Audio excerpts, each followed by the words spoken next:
None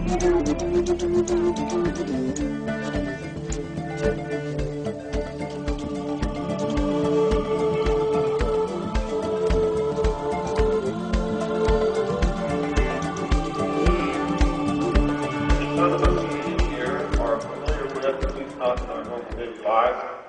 And if you don't do the research that I and others have done, you will never know anything about them. I can guarantee you that. They meet in secret. They take oaths that they will submit to ritual murder if they betray those oaths. They have infiltrated every level of society, the military, and the government in all of the major nations, the important nations of the world, and most of the smaller nations. And they are, at this moment, I can assure you, in total control of everything. They're propelling the world into what they call a new world order. What they hope will be a utopia on earth for them, with us relegated to the position of mere slaves, much as the people were relegated to their positions in George Orwell's book, 1984. George Orwell was a member of British intelligence and knew what he was writing about. For I first got my glimpse into this plan when I was a member of the Office of Naval Intelligence. And British intelligence and the intelligence agencies of the United States of America are both working closely together to bring this about. And I will prove that to you tonight. I found it intriguing in my research that in most, if not all, primitive societies, all of the adults are members. They're usually separated into male and female groups. The male usually dominates the culture. Surprisingly, this exactly resembles many civilized secret societies, in which they profess to want to give women rights, but in actual practice, they never, ever do. This could only mean that the society is working not against established authority, but is the established authority. In fact, this would tend to remove any validity of any argument that all secret associations are dedicated to the destruction of properly constituted authority. How can they be if they are it? This can only apply, of course, when the secret society makes up the majority or entirety of any people which it affects. Only a very few fall into this category. For those of us here, except for maybe one or two members of these secret societies who have come to see how much we really know and how much of it we are really telling to you, we're left out of this cycle. The actual religion is as old as man. And it began on the first sunrise when the first man opened his eyes on this earth and saw the sun rise up and spread warmth across his body. And he could see, and he could act, and he could run from the wild animals because he could see them far away. He could take care not to step into danger. But then something happened. The sun went down and sank and died. And man was then confronted with the forces of darkness.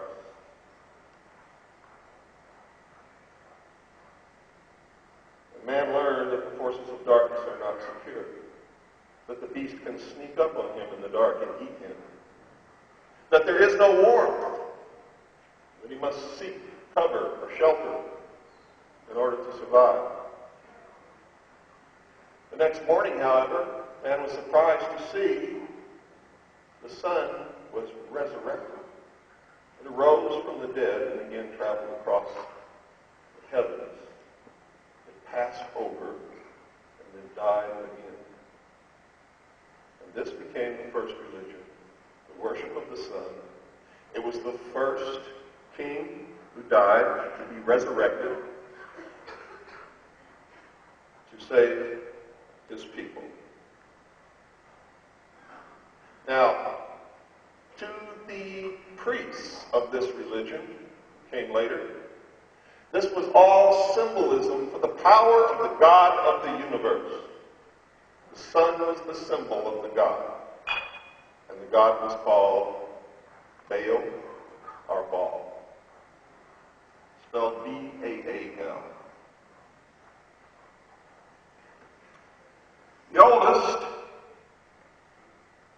amongst the people for this order was the Brotherhood of the Snake, also called the Brotherhood of the Dragon. And it still exists under many different names and many different occupations, some seemingly opposing the other. But they're all the same. They control people with the Hegelian philosophy of political conflict resolution, thesis, synthesis. They find the synthesis first, what they want, and then they create the two forces that oppose each other that they know beforehand will create and bring about the synthesis. And people think it all happened by accident. The Brotherhood of the Snake is devoted to guarding the secrets of the ages. They conceal the truth from the people and have been hoarding and guarding secret technology since the beginning of men. And they are devoted to the recognition of Lucifer as the one and only true God. Now let me make something clear here. They don't really believe that Lucifer is God. They deal in symbology, and they heap layers of symbology upon symbology so it is difficult to penetrate to the truth. Lucifer is the symbol of the Luciferic philosophy, which is this. Man was held prisoner in the Garden of Eden by an unjust and vindictive God, and he was set free from the bonds of ignorance by Satan on the orders of Lucifer. Some say they're the same. Doesn't matter what you believe, this is their story. I'm going to tell it the way they believe it. But they set man free with the gift of intellect, and through the use of the gift of intellect, man himself will become God. Lucifer is the symbol of the intellect, the brain, Baphomet. That's what the Templars truly worshipped. They didn't worship the skull. The skull was the symbol, the receptacle of the brain, the intellect. It is pure humanism. They were also the first communists. And communists came from them. And our enemy was never communism. Our enemy has always been the Brotherhood of the Snake.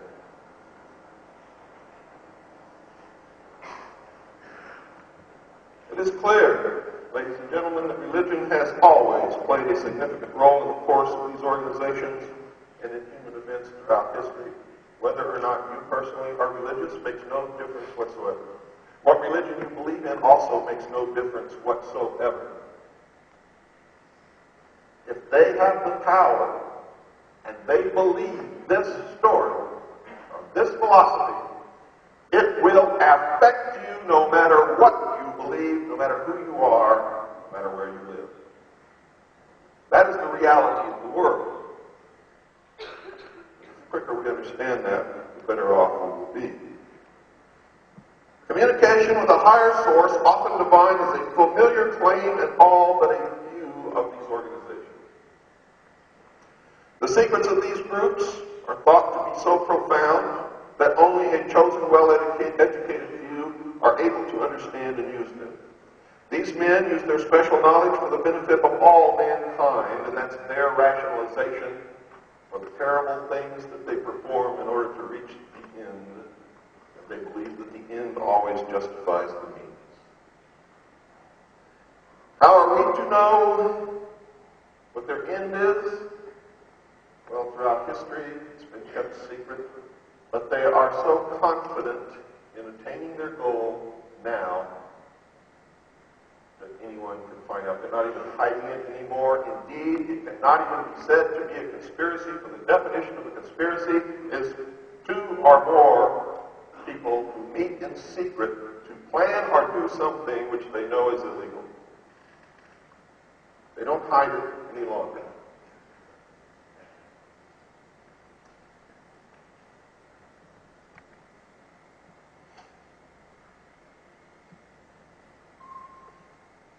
Forgive me, I have to pause every few minutes and wet my mouth because I have a sinus condition and the medicine I take dries everything up.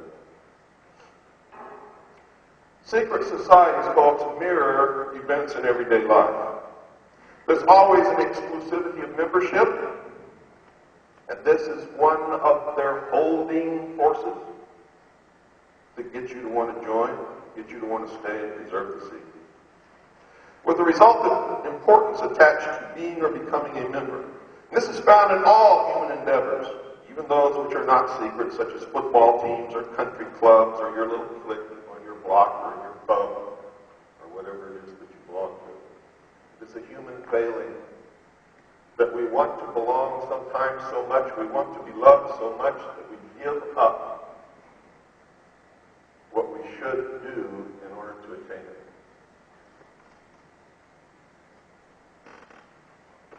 Because of this, most of the members of this exclusive secret society are insecure people. Insecure. Lacking in affection and love. And even when they find out the truth about the organization, which they don't know for a long time, they sometimes rationalize staying with it to fulfill the need to be loved. So that they will not be rejected by the friends and the brothers and sisters that they've made during the years that they've spent with this organization that has become to mean so much to them. There's the use of signs, passwords, and other tools. They deal in symbology. They flaunt the truth in front of your nose all the time, but since you cannot read their language, you interpret it in another way. And I'll show you a good example of that in one of the videotapes in just a few moments. I'll also show you that on the Great Seal of the United States. The United States of America was founded by our forefathers to create the New World Order. The stated reason, almost always different from the real reason for the society's existence, is important. It can be anything, but it's usually fraternal and is found in all pressure groups wherever people congregate. And if you ask what the purpose is, it's a fraternal organization existing for the good of the community. Why do they take oaths that say that they talk about what happens during their meetings and the secrets of the lodge, that they will be slit from their throat to their stomach, or across their throat, or across their stomach, depending upon which oath and which degree they belong to. The comradeship is especially important, and notice the word comradeship. One of their bywords is comrade, our fellow traveler. And one of the ways that they can find out if you're a member or not, they ask you, have you traveled to the east? Are you a traveler? Are you a fellow traveler? And your answer will tell them whether or not you are a member.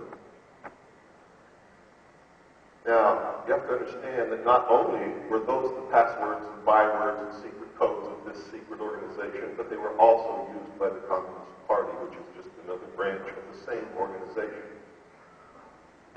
along with a religion that you just looked at, and another one called Mormonism.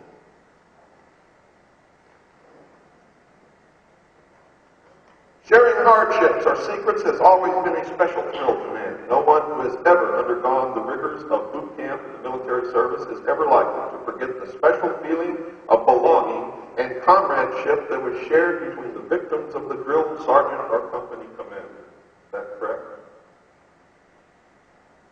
It is with me. For it's a traumatic experience. You are caused to die and be reborn, and that is what the process of initiation is all about. They destroy your previous life, your previous personality. They destroy everything that you've ever been taught in your life. They shave your head off. They make you all look alike, and you are reborn as a soldier in this unit, and your attachment to that unit never leaves you for the rest of your life. And it is brainwashing. It is the most basic form of brainwashing that there is. And all branches of the secret society requires that you be born again. You must suffer a ritual death and be born again. George Bush is a member of the Skull and Bones, which is a branch of the secret society. The ritual death, lying naked in a coffin in the crypt at Yale University, with a ribbon tied around his genitals, signifying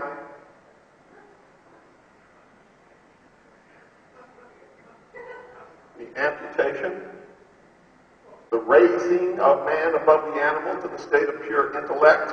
And in the ancient days, when you reached the 6th degree, this operation was actually performed.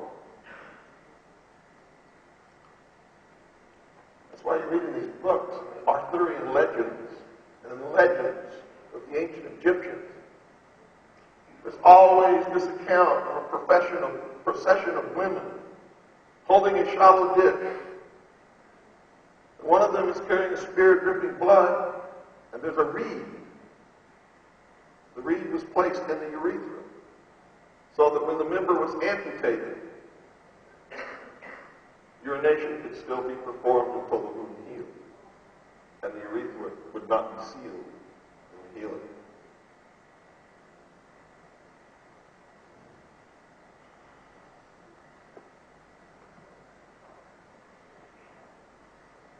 The most potent tool of any secret society, folks, is the ritual and myths surrounding initiation. I use the example of boot camp in the military because most of us understand what that is, whether we went through it or not. Been exposed to it, either movies or television, or from your father, or an uncle, or a brother. And even many of you women in here have probably served your country in one of the branches of the military service. So you should be able to look back upon that experience and understand now better what happened to you.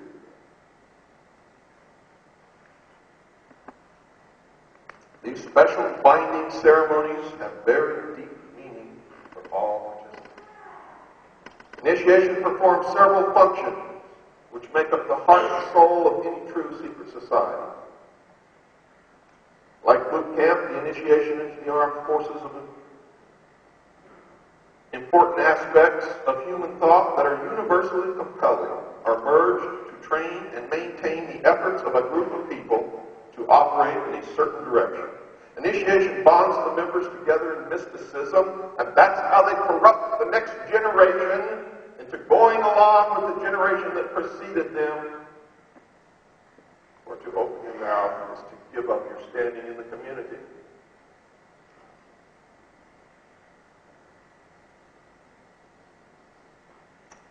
Neophytes gain knowledge of a secret, giving them special status.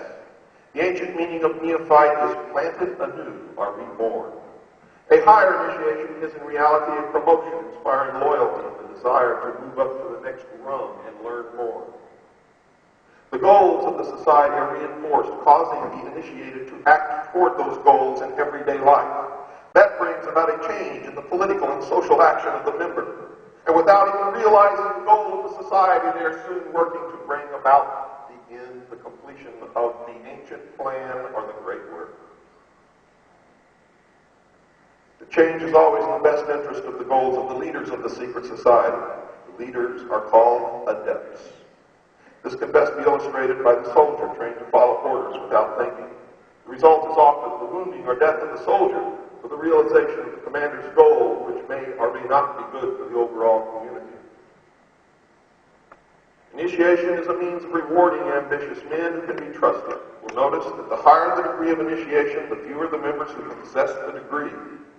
These organizations consist always of a pyramidal structure of membership, with a whole bunch of stupid, slathering idiots down here thirsting after the secrets that they will never know, and a few adepts at the top controlling them all.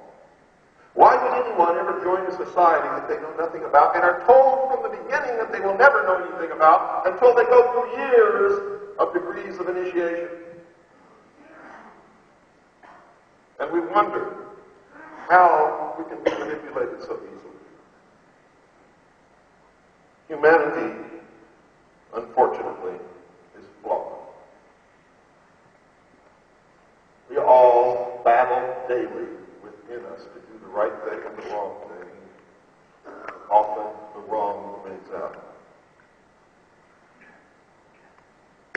Also, unfortunately.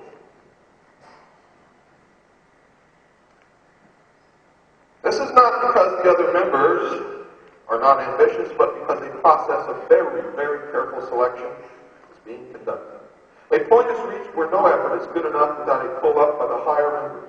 Most members never proceed beyond this point and never learn the real secret purpose of the group. The frozen member from that point on serves only as a part of the political power base, as indeed he has always done. You may have guessed by now that initiation is a way to determine who can and cannot be trusted and who will be moved up to take part in the manipulation of the world. There are many methods of deciding that. I'm going to skip over those simply because they're not that important.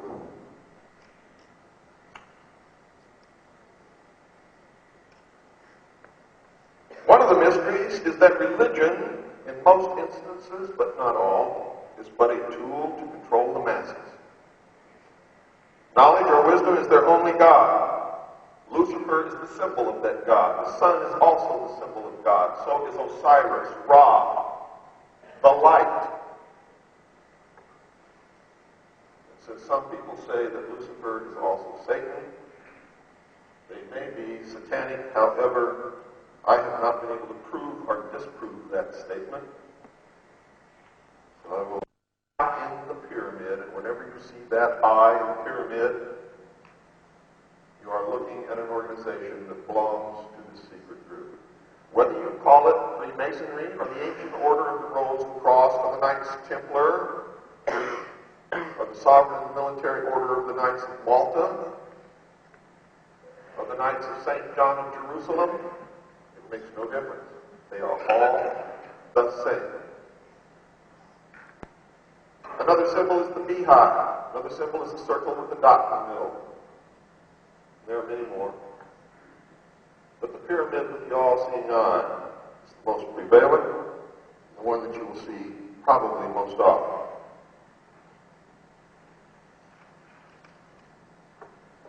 Undesirable effects of secret societies and their aura of mystery has sometimes given them the reputation for being abnormal associations, or at the very least, strange groups of people. Whenever their beliefs are those of the majority, they are no longer considered antisocial.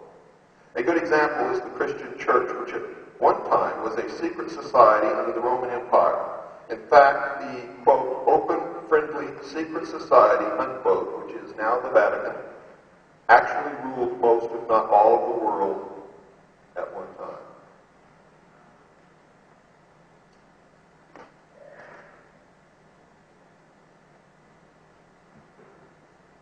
Since the beginning of recorded history, governmental bodies of every nation have been involved in maintaining the status quo to defend the establishment against minority groups that sought to function as states within states or to oust the constituted authority and take over in its place.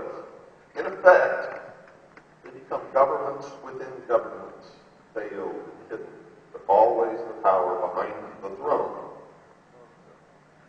Many of these attempts have succeeded, but have not always lasted. Man's desire to be one of the elect is something that no power on earth has been able to lessen, let alone destroy. And that is one of their greatest powers. It is one of the secrets of secret societies. It is what gives them a political base and lots of clout. Members often vote the same and give each other preference in daily business, legal, and social activities. It is the deepest desire of many to be able to say, I belong to the elect. I am one of the chosen few. I know secrets that you do not know. I am one of the masters. Houses of worship and sacrifice existed all throughout the ancient world. They were in fact temples built in honor of the many gods. Gods were there for the people. The priests knew the true esoteric knowledge and gave the people the exoteric, or the common interpretation. Esoteric means secret or hidden, and the people were never given it. These buildings functioned often as meeting places for philosophers and mystics who were believed to possess the secrets of nature. These men usually banded together in seclusive philosophic and religious schools and were known as the mysteries.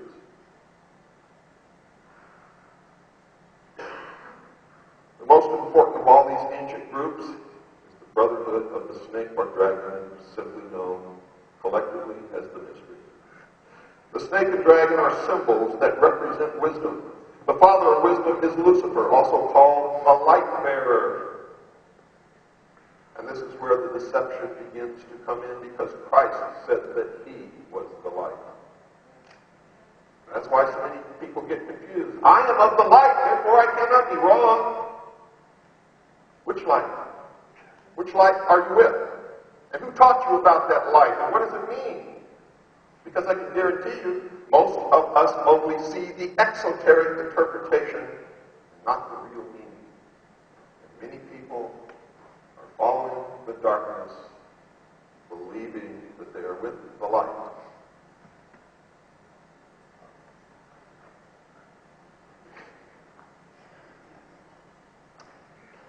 The focus of worship for the mysteries was the sun, also known as Baal or Osiris, Ra, the light, or Lucifer. Lucifer was the angel of light. He was the smartest angel in heaven. He had the most knowledge. We fell against God. He was flung down to the earth to be the master of the world. The legend in the mystery schools is that a star vanished from the sky. It was called the morning star. The morning star was Lucifer. How art thou fallen from heaven, O Lucifer, son of the morning star? That was the first UFO sighting in the history of the world.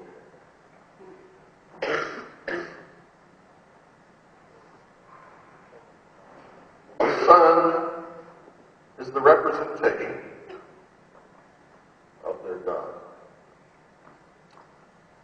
Osiris was represented by the sun. That's a quote from Albert Pike. How art thou fallen from Lucifer, how art thou fallen from heaven, O Lucifer? Isaiah 14, verse 12. It is claimed that after Lucifer fell from heaven, he brought with him the power of thinking as a gift for mankind. Quote from Fred Giddings from his book Symbolisms in Occult Art. Most of the greatest minds that ever lived on this earth were initiated into the society of mysteries by secret and sometimes dangerous rites, some of which were very cruel. Some of the most famous were known as Osiris, Isis, Sabius, Civil, Elasis, and Baal. Plato is one of those initiates, and he describes some of the mysteries and his own initiation in his writings. Plato's initiation encompassed 3 days of entombment in the Great Pyramid, during which time he died symbolically, was reborn, and was given secrets that he was to preserve. Plato's writings are full of information on the mysteries. Manly P. Hall, 33rd degree Mason, stated in his book, The Secret Teachings of All Ages, that, quote, the illumined of antiquity entered its portals as men, they came forth as gods, unquote. The ancient Egyptian word for pyramid was kuti, which meant glorious light. Mr. Hall also says, quote, the pyramids, the great Egyptian temples of initiation, unquote. The pyramids, ladies and gentlemen, were never tombs. They were the temples of initiation of the worship of Lucifer. According to many, the Great Pyramids were built to commemorate and observe a supernova explosion that occurred in the year 4000 BC. Dr. Anthony Hewish, 1974 Nobel Prize winner in physics, discovered a rhythmic series of radio pulses which he proved were emissions from a star that had exploded around 4000 BC. And listen to this. The Freemasons begin their calendar from AL, which is in the year of light, Annos Luminos. Found by adding 4,000 to the modern year. That's 1990 plus 4,000 equals 5,590 AL. You can find these dates on the cornerstones of buildings where the cornerstone was laid with a Masonic ceremony. You will find them on most buildings in Great Britain. George Mikanowski wrote in The Once and Future Star that the ancient Sumerian cuneiform described a giant star exploding within a triangle formed by Zeta Pupae, Gamma Velorum, and Lambda Velorum, located in the southern sky. And the same tablets state that the blazing star that had exploded within the triangle would again be seen by man in 6,000 years. And according to the Freemasons' calendar, it will occur in what year? The year 2000. That's why we know, because their calendar ends at the date 6,000, that the completion of the great work is scheduled for the year 2000. That gives us a little less than 8 years, folks, to do something about this, or join them.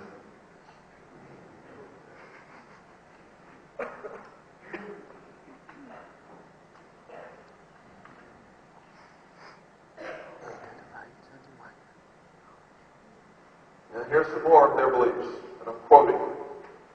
The first one, I always quote them, so that nobody can ever accuse me of bringing false charges against this group. I tell you what they believe, I'm quoting them. The first man who bethought himself of saying, "This is mine," and found people simple enough to believe him, was the real founder of civil society. What crimes, what wars, what murders, what miseries and horrors would he have spared the human race if someone would have warned? Beware of listening to this impostor. You are lost if you forget that the fruits of the earth belong to all and the earth to no one. That's communism. Ownership of property is not peculiar to the human race. The bird has its nest.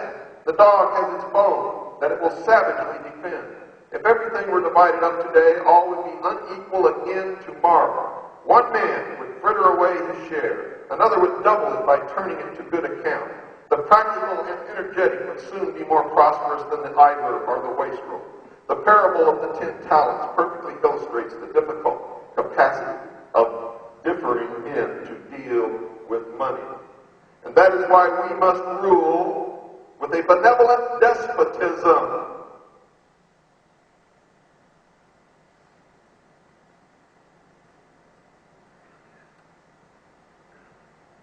This is the precise language of internationalists today, and it is of course easy to point out the evils of exaggerated patriotism. But it will not be found that the man who loves his country is less able to respect foreign patriots any more than that the man who loves his family is a worse neighbor than one who cares little for his wife and children. That's a quote of Nesta Webster. It was not one of them. The Bible tells us, and the laws of nature tell us, that he who frivels away his money does not deserve it. He who beats his wife does not deserve a wife. It is to the fittest. It is to the one who earns, who does honest labor, should reap the rewards. Why should one labor to feed all? For in those kinds of societies, that's exactly what happens. Look what happened in communism, Russia, the Soviet Union. One of the most frequently quoted sayings of the people in the Soviet Union was, "We pretend to work, and they pretend to pay us."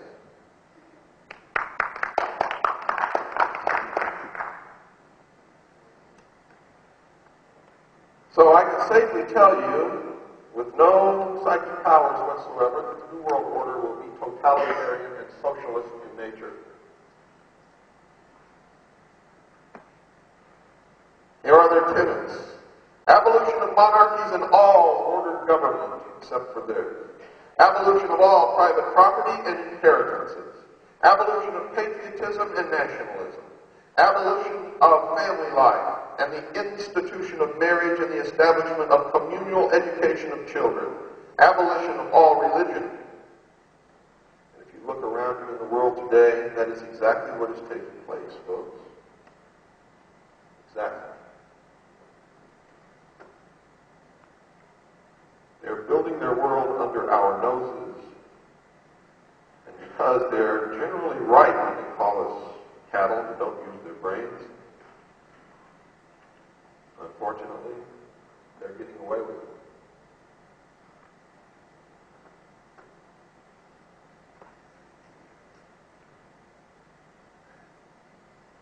Cecil Rhodes, very subject, was a great friend of Albert Pike's, the man who established the control of the Illuminati in the United States for its evil intent. He was also a good friend of Giuseppe Mazzini, who was the head of the Illuminati in Europe. They corresponded frequently. The letters between Pike and Rhodes and Mazzini used to be on display in the British Museum, and good researchers still may be able to dig them out, and they haven't been buried good forever. And one of the things that Cecil Rhodes wanted to do was leave money in his will for the secret society that would bring about the New World Order. But he changed that will, realizing that he left the money in the will, it would become public knowledge that there was going to be a New World Order, so he couldn't do that, could he? Instead, he left his fortune to Lord Rothschild, who established the things that Cecil Rhodes wanted. He wanted bright young men chosen to be trained in England to become the leaders of the New World Order. So the election that just occurred in the United States of America was no victory for us, for Bill Clinton was a Rhodes Scholar. He's also a member of the Council on Foreign Relations, the Trilateral Commission, and he's a Mason. So we just lost all the way around. All the way around. In my country, the United States of America, of a total of 1,372 American Rhodes Scholars, up to 1953, and that's as far up as we're able to get it because we can't identify the positions that they all hold now, 431 held or hold positions in teachings, educational administration. Among them are 31 college presidents, 113 held government positions, 70 held positions in press and radio, and 14 were executives in foundations.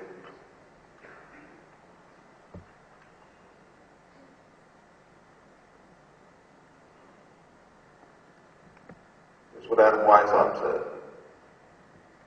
In reference to the various governmental leaders which the Illuminati had targeted for subversion, Weishaupt remarked, quote, "It is therefore our duty to surround them with the Illuminati's members, so that the profane may have no access to them. Thus we are able most powerfully to promote our interests. If any person is more disposed to listen to princes than to the order, he is not fit for it and must rise no higher.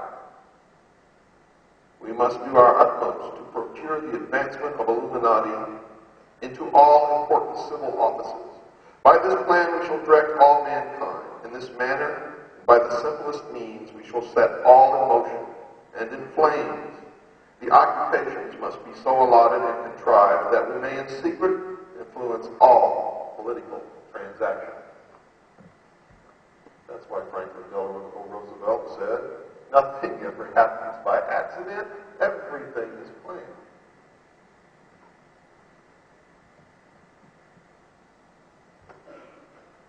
The 16th of July of 1782, they had called a secret Congress.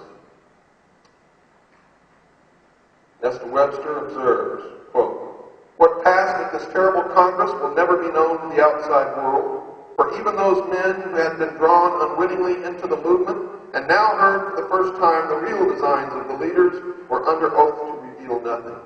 One such honest Freemason, the Comte de Berriew, a member of the Martinist Lodge at Lyons, returning from the Congress de Willemsbad, could not conceal his alarm, and when questioned on the tragic secrets he had brought back with him, replied, quote, 'I will not confide them to you. I can only tell you that all this is very much more serious than you think.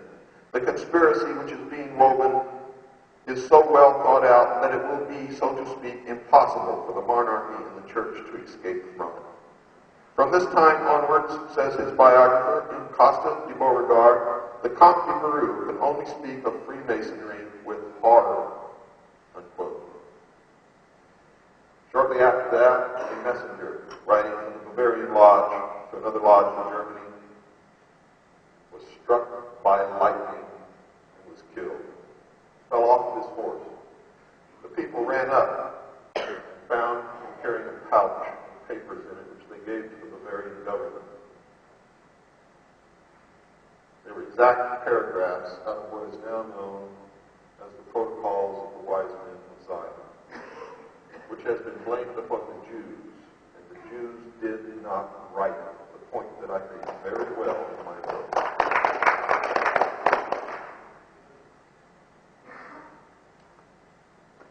You see, folks, in the New World Order, all existing religions will be destroyed, including Judaism. All of you who have been persecuting the Jews, thinking that they're the cause of all of our ills, are falling exactly right into the hands of those who would enslave us. For that is how they manipulate us, and that's how they destroy us, by getting us fighting against each other. In the United States, it's blacks against whites. I never met a black man or a woman who ever sat around their kitchen table and thought seriously about coming to kill me. And I never knew any white person in the United States who ever did the same thing. Yet constantly, social pressures are put upon us to battle with each other. And if you trace these social pressures, they always lead to the same place, the lodges of Freemasonry, which to this day are segregated. They have black lodges, but they're all black members. They have Jewish lodges, but they're all Jewish members. Yes, they do. It's known as the Order of the Eastern Star. The Eastern Star, remember the morning star? That's Lucifer. You'll have to ask Margaret. I live in the United States.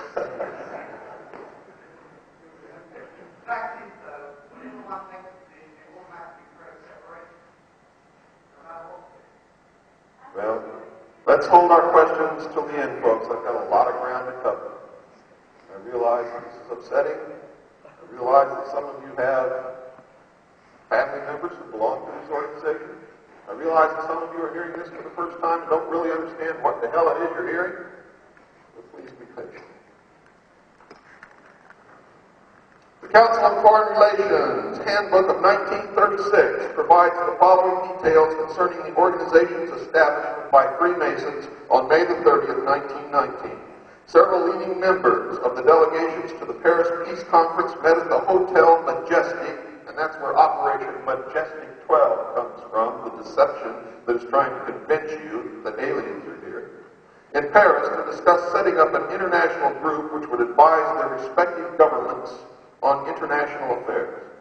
The U.S. was represented by General Tasker H. Bliss, Chief of Staff, United States Army, Colonel Edward M. House, Whitney H. Shepardson, Dr. James T. Shotwell, and Professor Archibald Coolidge. Great Britain was unofficially represented by Lord Robert Cecil, Lionel Curtis, Lord Eustace Percy, and Harold Temperley. It was decided at this meeting to call the proposed organization the Institute of International Affairs. Percy eventually became Pierce in the United States.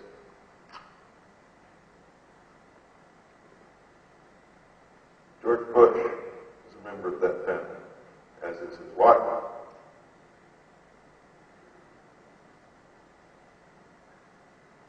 At a meeting on June 5th, 1919, the planners decided it would be best to have separate organizations cooperating with each other. Consequently, they organized the Council on Foreign Relations with headquarters in New York and a sister organization, the Royal Institute of International Affairs in London, also known as the Chatham House Study Group, to advise the British government.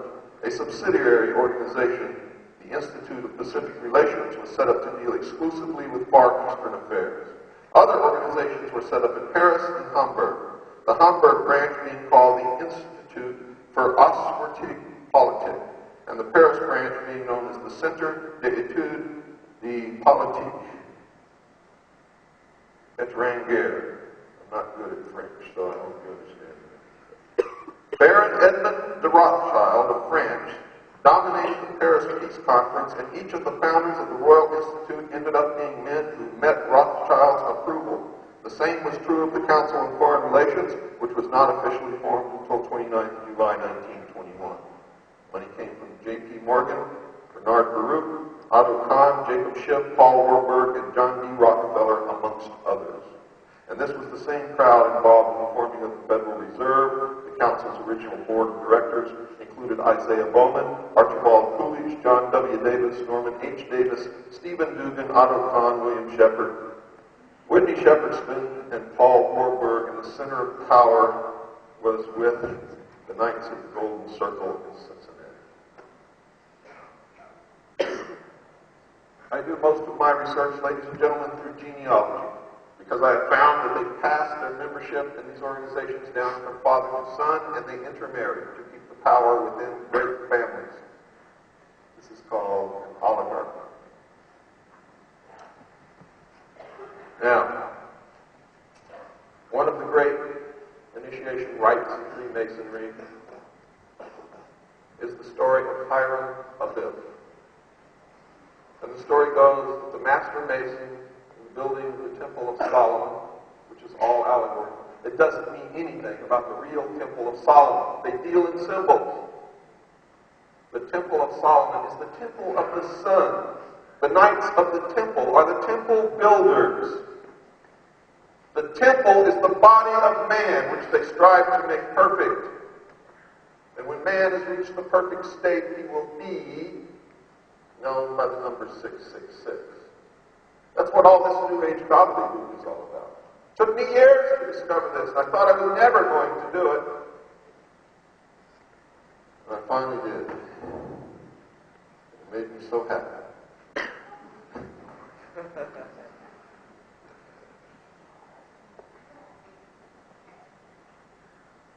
Hiram Abiff, the master mason of the temple, was killed by 3 fellow craft members.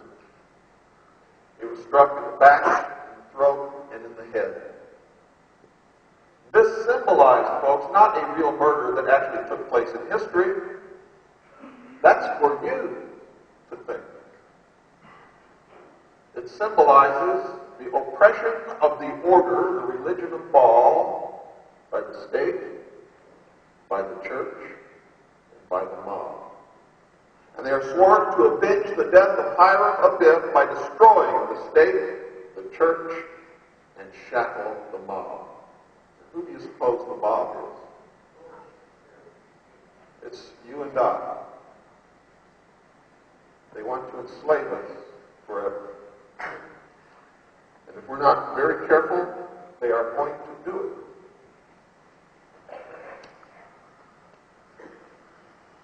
You hear all this talk of Isis and Osiris and the Earth Mother. And nobody really knows what that means. Also, some people profess that they do. And when you think that you do, you are holding with your teeth to the butt of the exoteric joke. I'm going to give you the true meaning now. The fable of Isis and Osiris, as it has descended to us in the account given by Plutarch, has not been greatly amplified by modern research. The Egyptian fragments which have been translated in recent years offer no complete account of the birth, life, death, and resurrection of Osiris, who was really who. I'm going to give you the account of the rule and death of Nimrod. Because Nimrod was Osiris. Nimrod was the first priest in the cult of the worship of Baal. And the story of the life and death of Osiris is the story of the life and death of Nimrod, who represented their god, Lucifer. The ancient Babylonians, Nimrod was the light, the chief priest. He was the one who created the religion in the first place, built the city. He taught the men how to make war, go kill animals. According to legend, his wife taught the women how to plant and harvest crops. This is what is meant by the gift of intellect, knowledge to man. Does everybody follow me, I hope? If you get lost in this, heaven help us all, because it's complicated.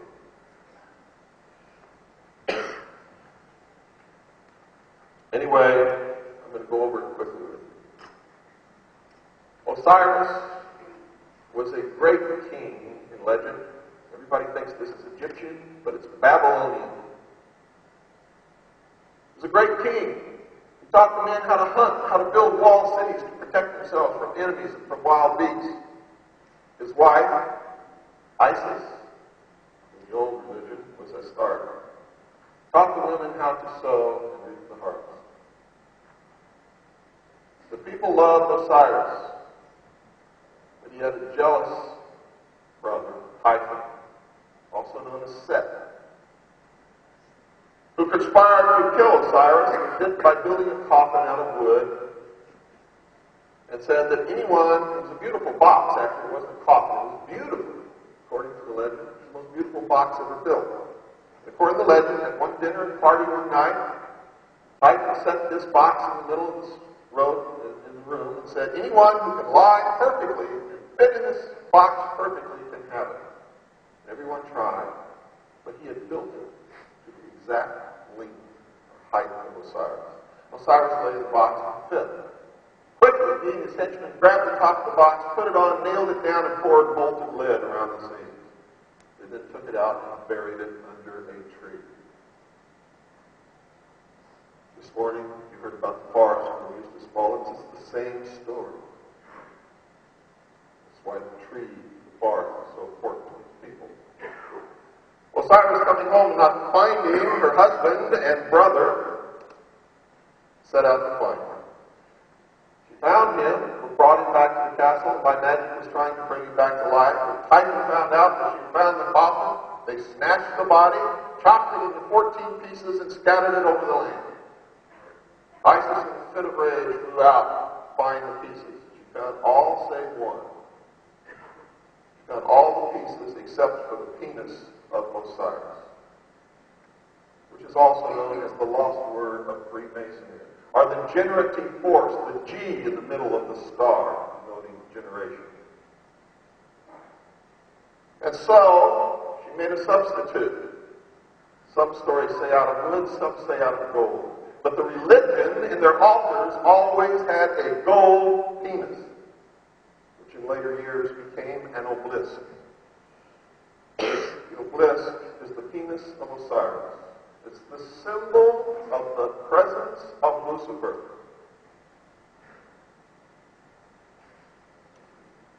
It's the lost word of Freemasonry. It's all of those things.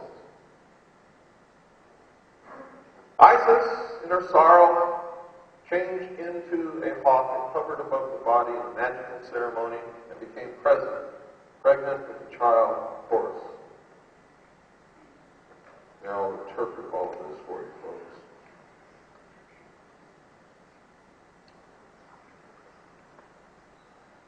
Osiris, the black god of the Nile, must be regarded as the personification of an order of learning. For Plutarch identifies him beyond question with the holy doctrine or the mystery tradition, as Thoth personifies the whole sphere of knowledge. And it was through his assistance that Osiris came into being. So Osiris embodies the secret and sacred wisdom reserved for those who were proficient in the ancient rites. It's important to understand that. Unquestionably, Osiris was later confused with other members of that vast pantheon of divinities which developed in the decadent period of Egyptian religious culture, but to the elect he represented to the end primordial knowing, the gift of intellect to man by Lucifer, through his agent Satan. That utter realization of truth, undefiled by intellection, unlimited by any mortal procedure, uncircumscribed by the limitation of thinking. He signified not only that divine at-one-ment with the Absolute, which is the end of all illumination, but by his life, death, and resurrection revealed the means by which mortal consciousness could achieve that end. And Osiris was symbolized also by the sun, which died in the evening, was resurrected the following morning. Thus Osiris becomes a dual symbol, being in the first place the esoteric wisdom itself, or the hidden wisdom, and in the second place the composite order of initiates through whom that tradition was perpetuated. The personality of Osiris thus typifies the institution erected by the ancients to perpetuate the deathless truths of the soul. The living head was crowned with the plumes of wisdom and power. The hands bore the scepters of the three worlds, but the body was bound with the mummy wrappings of the dead, signifying that the soul was trapped in the body, in the material world. Here we find spirit, the living head, bound incongruously to matter, the mummified body. The soul was imprisoned in the narrow bonds of flesh. One thing is certain. Osiris represented the secret doctrine prior to that time when the omnific word was lost. Osiris is the first of the 5 children of Nut. He therefore corresponds with the first of 5 divine kings of China and the 5 exoterically known Dhyana Buddhas of Lamaism.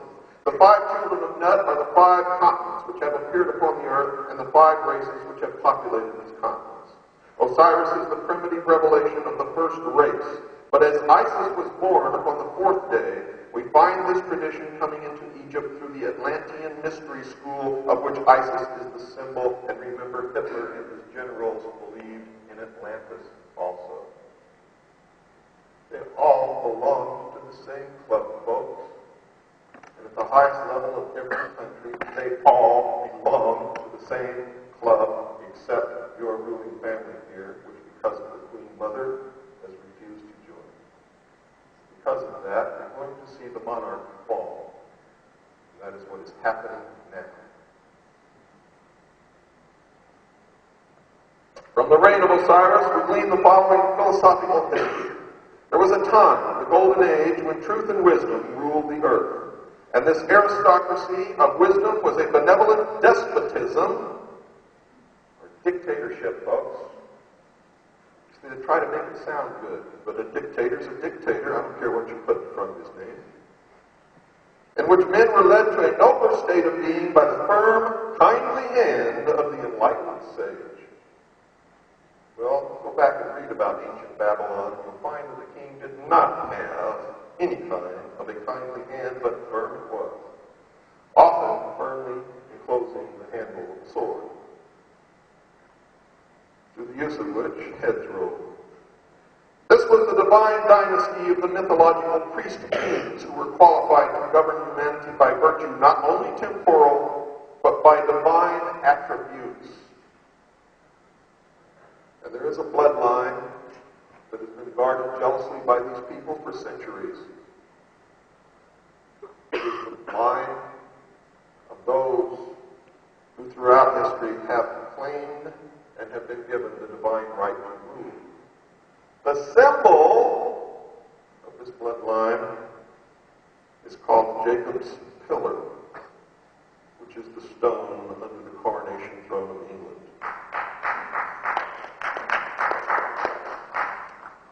Through his priests, Osiris, representative of the hidden tradition, ruled the entire world by virtue of the perfection resident in that tradition. If we concede that Osiris is the positive pole of the universal life agent, then Isis becomes the receptive pole of that activity, and that is the meaning of the Star of David, the androgynous God, the male and female in one body. For the triangle is the symbol of the male, and the delta is the symbol of the female. If you look at them with an open mind, they resemble the actual genitals of the two sexes.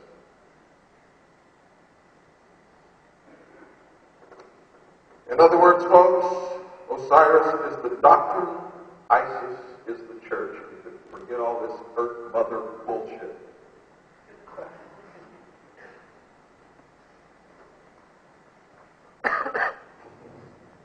As in Christianity, it is customary to refer to the church as the bride of Christ. So in Egypt, the institution of the mysteries was the great mother, the consort of heaven itself. From this interpretation, we gain a deeper insight into the symbolism of the whole Osirian cycle. Isis becomes the temporal order of the priesthood, the accumulative body of initiates. She is personified as the temple.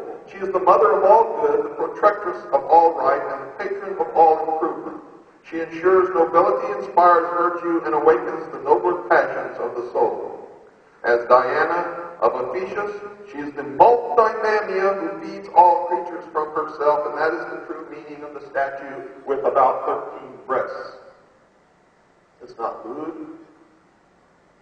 It's their symbolism that Isis is the multimamia who feeds all creatures from herself. Now, I'm not saying I agree with any of this, just telling you this is what it is. This is the truth. Without the truth, we can never be free.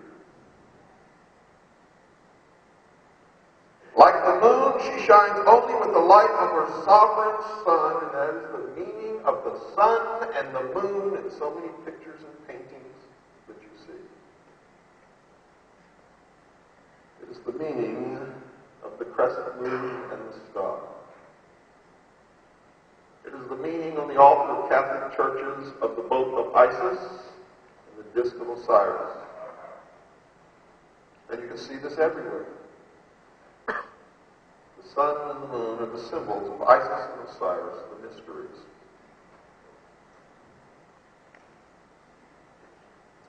Like the moon, she shines only with the light of her sovereign sun, even as the temple can only be illumined by its indwelling truth. The temple is the body, remember? Can only be illumined by its indwelling truth.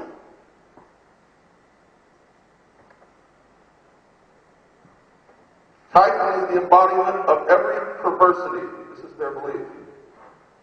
He is the negative creation, the Ahriman of Zoroastrianism.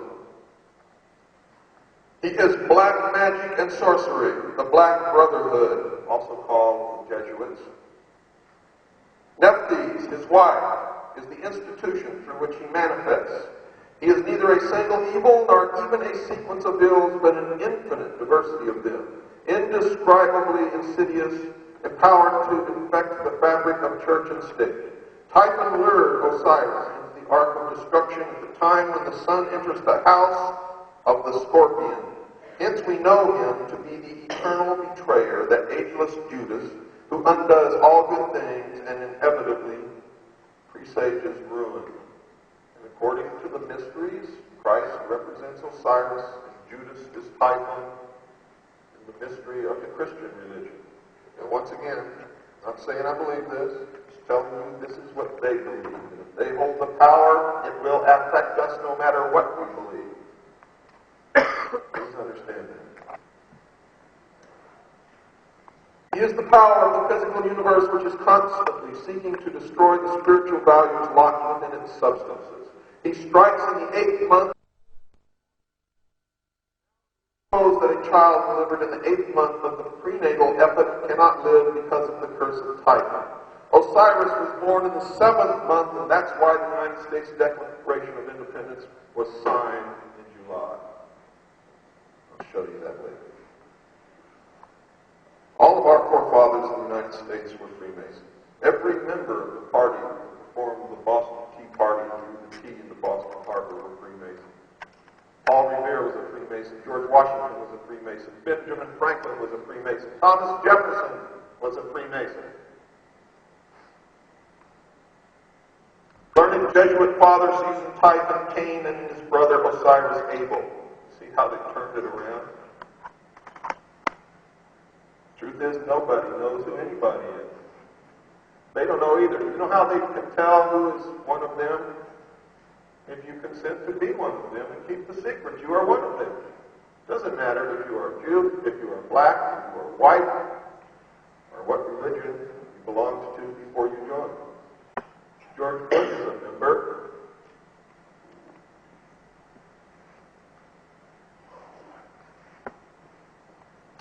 If such a parallel actually exists, then the biblical allegory is susceptible.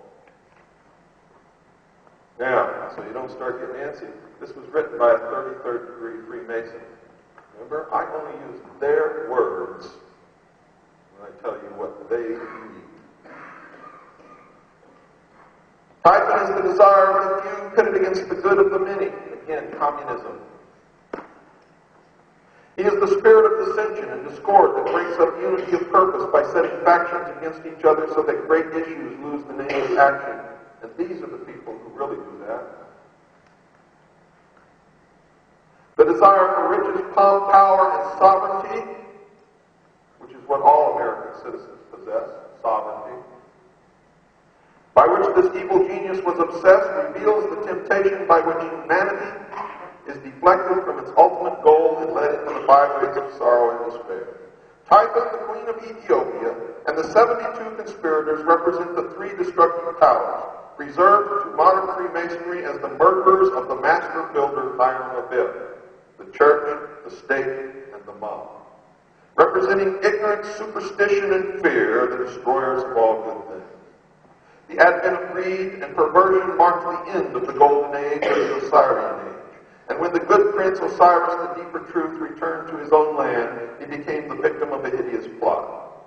What is this mysterious chest, so beautiful in its outer appearance, but so fatal in its application?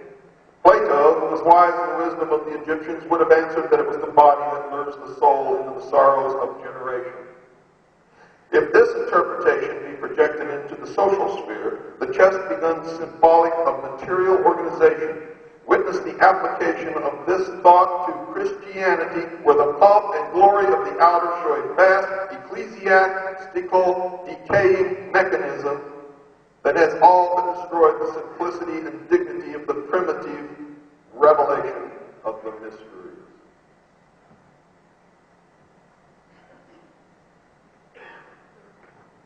Christians will not be allowed to live in the New World Order. Neither will be the followers of Judaism, Islam, or any other religion. There will be a new religion, a humanist religion, where man will be God and religion will change with the needs of man. Christ will become a consciousness, and you will all worship this, except for a few of us who will refuse.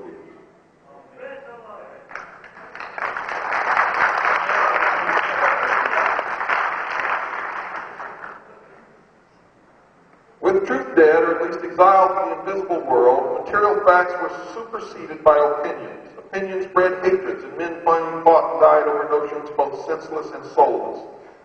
What's wrong with their interpretation, folks, is that every investigation, the beginning of every war, and every theft, and every destruction of a nation and peoples that were living happily, lead you right to their door. Every time. But you see, this is written by a 33rd degree Freemason who then shows this to a new initiate who believes it. They're not told the truth until they reach the 30th degree.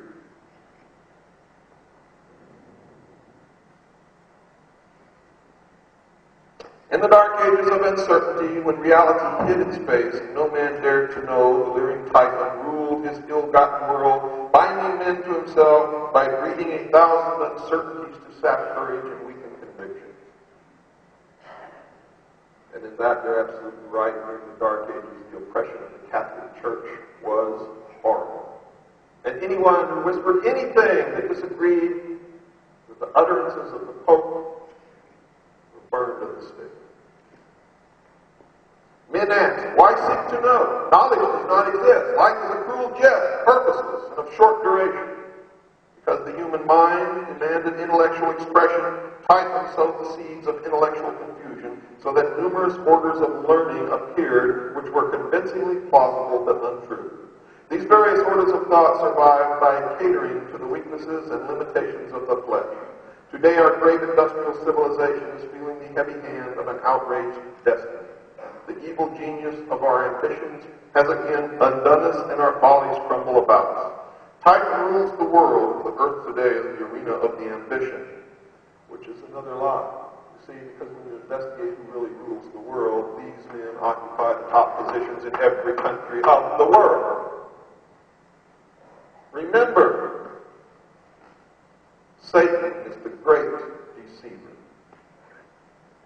What then of Isis, the mother of the mystery, she who was so defiled and desecrated by the profane that her sages and prophets were forced to flee into the wilderness to escape the machinations of the evil one? Is she not the woman clothed with the sun? No. That's our Revelation who flees with her man-child into the wilderness to escape the evil purposes of the great dragon? That's what they believe. The glory of Egypt ceased with the death of Osiris. The mighty temple still stood, but the God who illuminated them had gone. The priests bowed helplessly before the dead embers of their altars. One by one, the sanctuaries crumbled into ruin, and the custodians of these ancient truths hid themselves in obscure corners of the earth, lest they be hunted down and slain for the sin of dreaming and hoping for a better day. Isis then, as the scattered but still consecrated body of initiates, began the great search for the secret that was lost. In all parts of the world, the virtuous raised their hands to the heavens, pleading for the restoration of the reign of truth. Well, that can't be true, because none of them knew anything about anything or who they even were until they went up the ladder of initiation.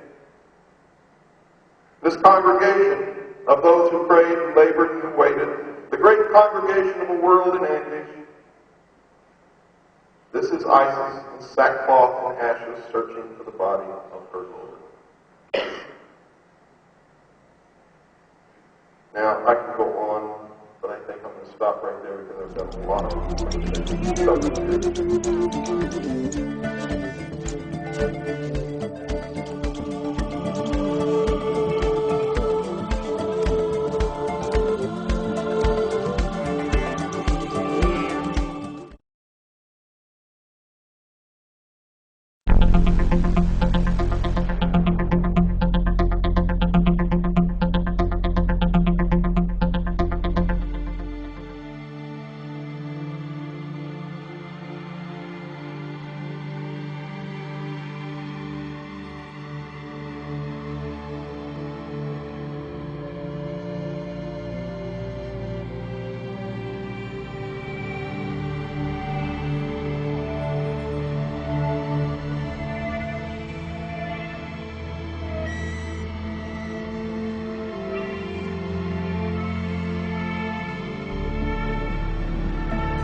$1 bill, folks, there is the symbolism of why this country, my country, was founded, who founded it, and what they're all about. I'll show you that right now. And I believe I'm the first one that's ever truly interpreted this. I know most of you don't have a dollar bill. The great seal is on the back, an obverse and a reverse. When you hand this down, you can pass it around and look at it while I'm talking. Unfortunately, I don't have 1,000. I'd give it to you. Just pass it around so you can see what I'm talking about. And don't worry about giving it back to me. It's not worth it.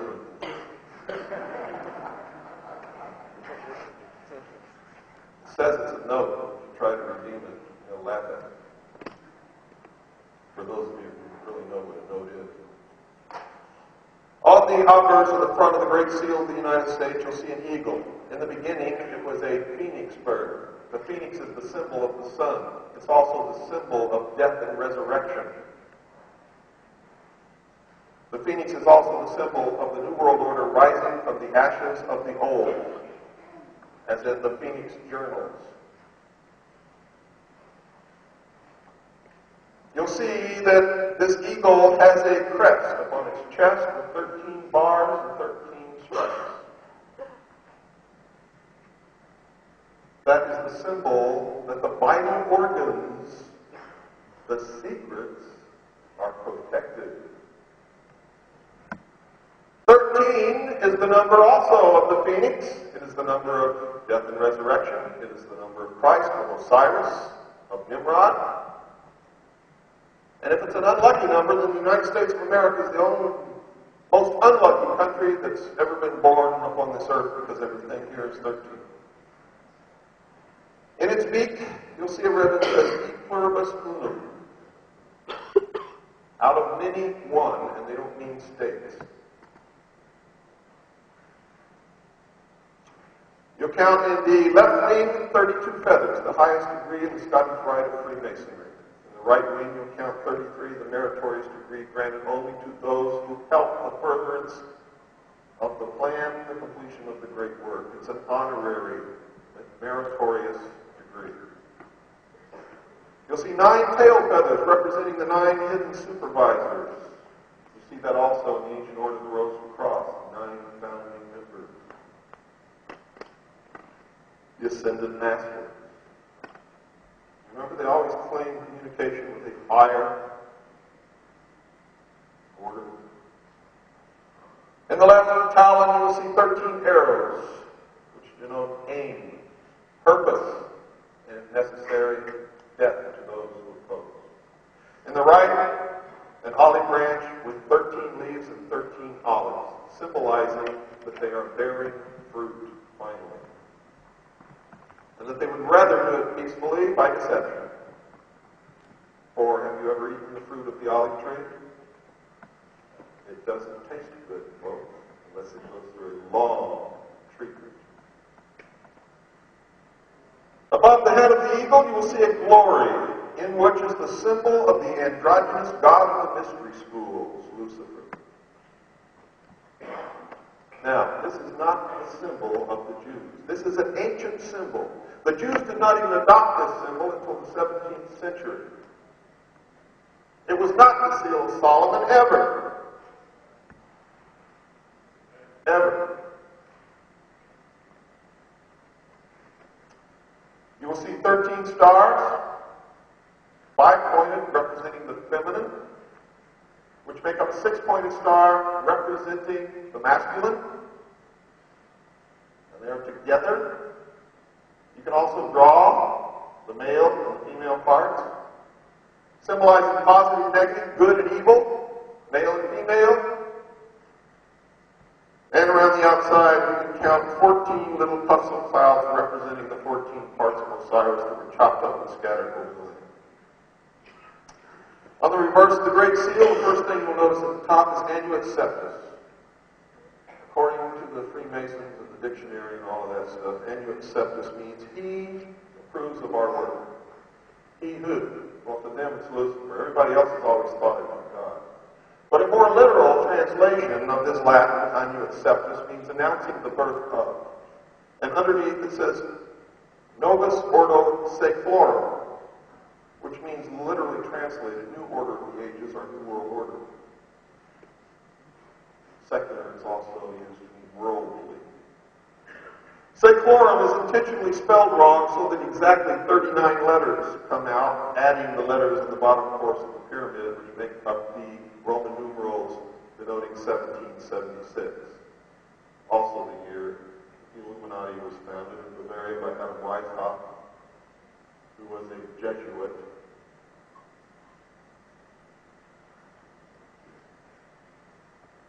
Why is that significant? Exactly 39 members of our forefathers signed the Constitution. There are exactly 39 core members of the Bilderberg Group. It is the occult symbology, 3 times 13. The Trinity, 3 times. The order of the trapezoid. The pyramid, the pyramid, the pyramid, and the pyramids below the pyramid. Anybody in the New Age movement has heard that, but I guarantee you didn't know what it meant. You'll see behind the pyramid is a barren desert, meaning when they left Europe, they left persecution behind, and before the pyramid, you can see the growing of green things. We've sown our seeds, and they are now beginning to grow. The pyramid has exactly 13 courses, and it's topped by the eye of Horus, the all-seeing eye. The body of initiates represents the eyes of the whole. It's also the eye of Osiris, which means that you can't meet anywhere or do anything without one of them watching you. It's not the eye of God, it's the eye of him. It's a warning.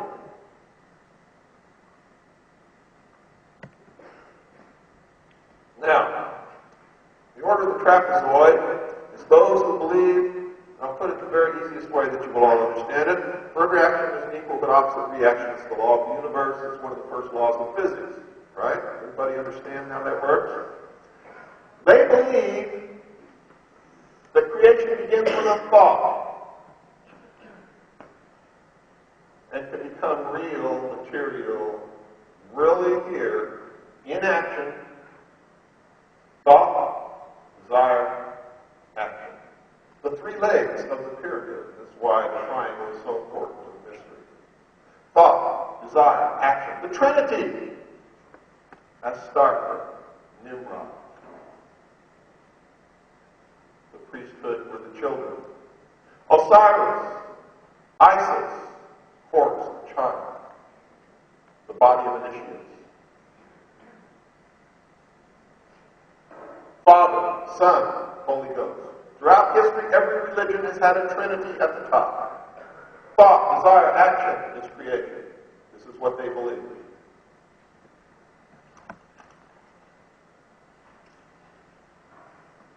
So, 3 times 13, folks, is the Trinity. Death and resurrection. And I knew that this was the key for years, but I didn't know how to work the formula. So I met a New Age guru who sat down and was telling me all about the positive and negative of the pyramid, below the pyramid, and how if the minute something is created, its opposite is created at the same time, and the light bulb. That's the key. Because that's their philosophy in a nutshell. And if that's really true, because remember, it's the androgynous God. Nothing can appear on this earth or in this universe that's positive without a negative. For every action, there's an equal but opposite reaction. If it didn't, nothing would work. And that's why I'm telling you right now, there will never be all good in the world. Flies in the face. One of the primary laws of the universe, unless Christ can come down here and work some magic, and I sincerely hope that he comes soon.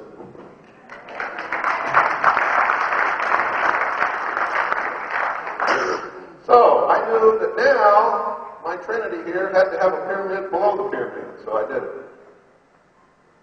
And then I went back and studied my forefathers, because I knew this nation was created for a reason, and everybody's talked about it in my country since the inception of this country, the secret destiny of the United States of America.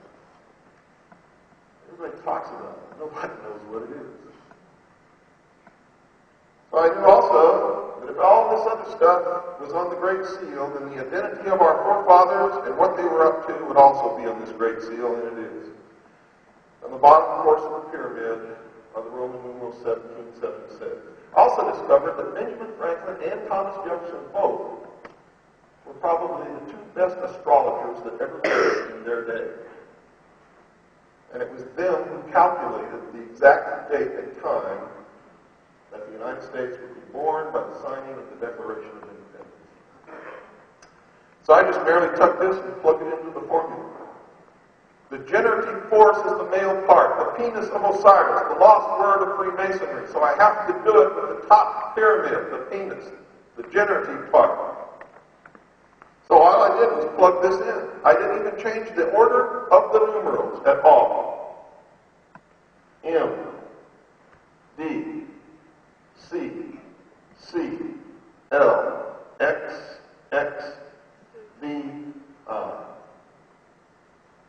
I just put them where they naturally belong, starting with the apex of the first triangle and moving right across in the exact order that they appear. So what have I got? Across the top, I got MCX. That's 1,110. And being the researcher that I am, I quickly latched on to what that meant. That is when the Priory of Sion founded itself upon the Temple Mount in Jerusalem and began its search for the relics of the religion of Christianity and the mysteries. Everybody thinks the Priory of Sion is a priory of the Catholic Church, and it is not. The Priory of Sion quickly commissioned 9 others to help them search the caves in the Temple Mount to find the relics. These men, 18 years later, became the first 9 members of what is now known as the Knights Templar. So our forefathers were Knights Templars.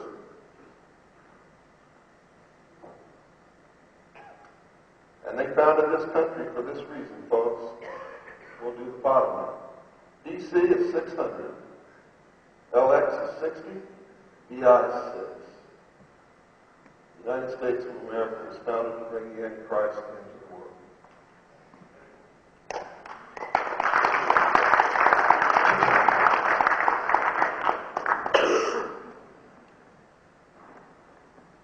Now, I'm going to make it real for you, folks. I need the first video, please. And the lights off on the stage.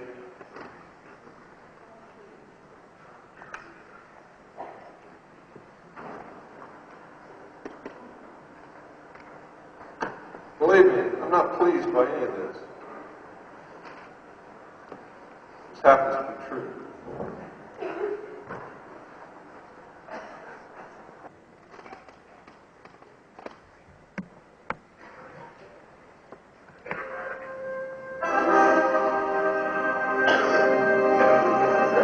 Cyrus riding across the heavens with the boat of Isis.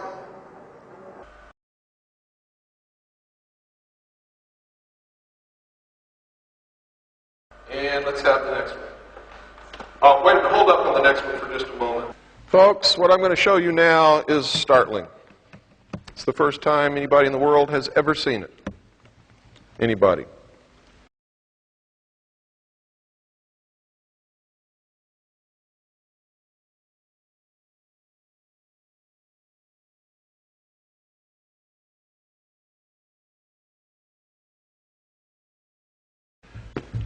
Probably the most dangerous thing I've ever done, what I'm going to do now.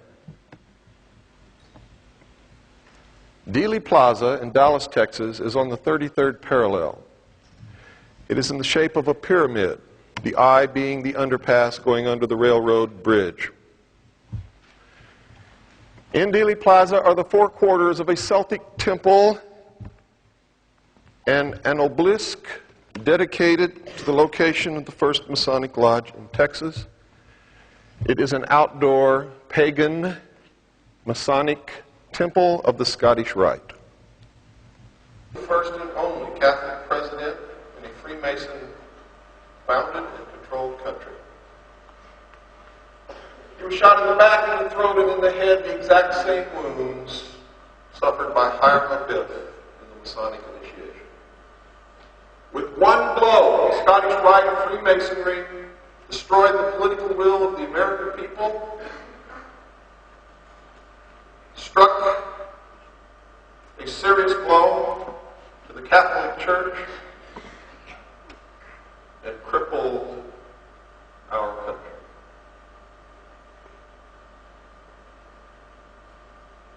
And what you're going to see here is the first time that anyone has ever acknowledged that. They never show you what's in Dealey Plaza, and I didn't know myself until I went.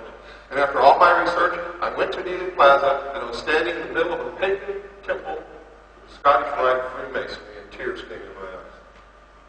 At the 33rd degree, right round the world. That's correct.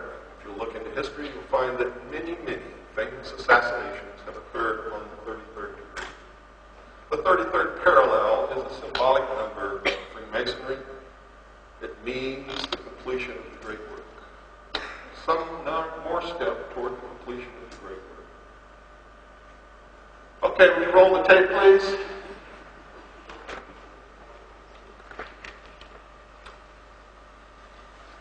Could you dim the house lights, please?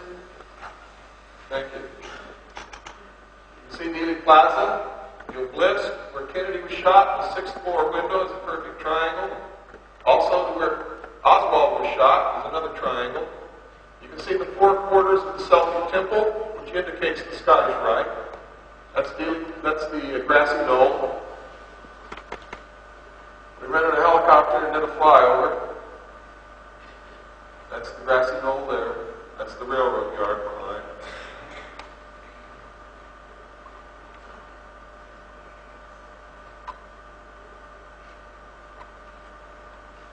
This is the corner of Main and Houston. Kennedy came down Main, turned right, and went that way on Houston Street.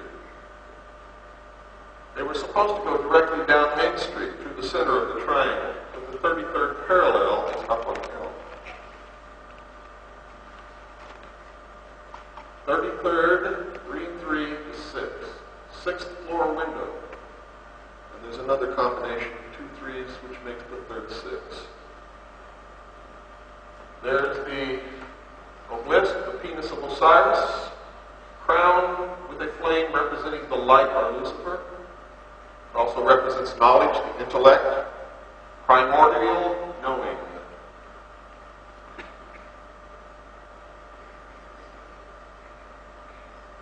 We never showed anybody this in television or in the movies ever. They don't talk about it in books. And this 5-pointed star on top? No, that was a flame. First, Fraternal Lodge. We call the Historical Society to make sure that it was the Scottish Rite of Freemasonry. The plaza is named after a man named Dealey, who was a prominent Freemason in the city of Dallas. John F. Kennedy was the sacrificed king. His blood was spilled on the altar of an outdoor temple. Why noon? The god is the sun as it reaches its highest point and has its greatest power at noon.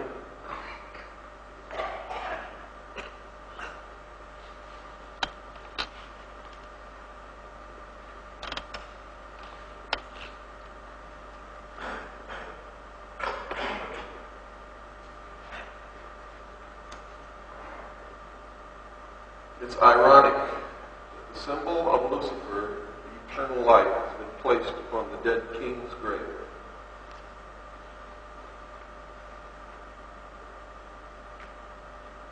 What a victory!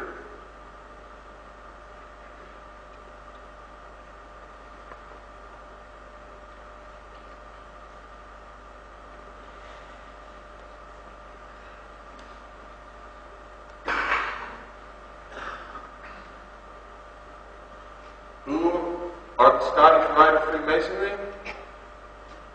They are the Knights Templars, the world's first international bankers, and they are still the world's international bankers. They never lost a penny of it. The King of France, when he rounded up the Templars in France, didn't get a penny.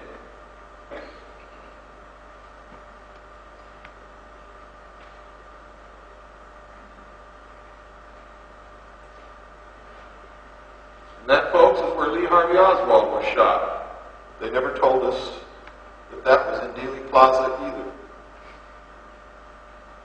All sacrifices must be performed in the temple.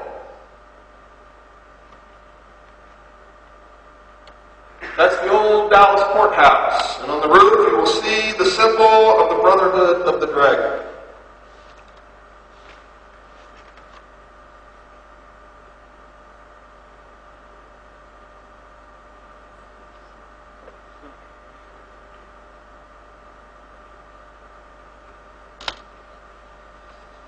Now, I assure you, I did not build Dealey Plaza just to come here and show you this film.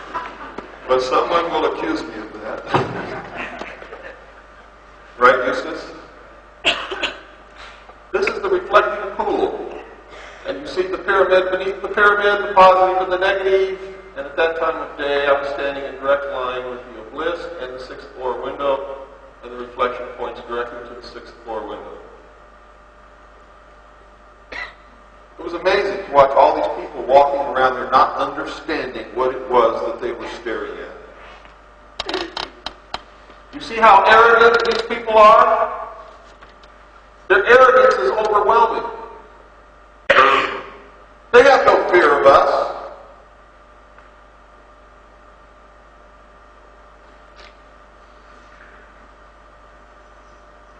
But this may make them think twice for a little while.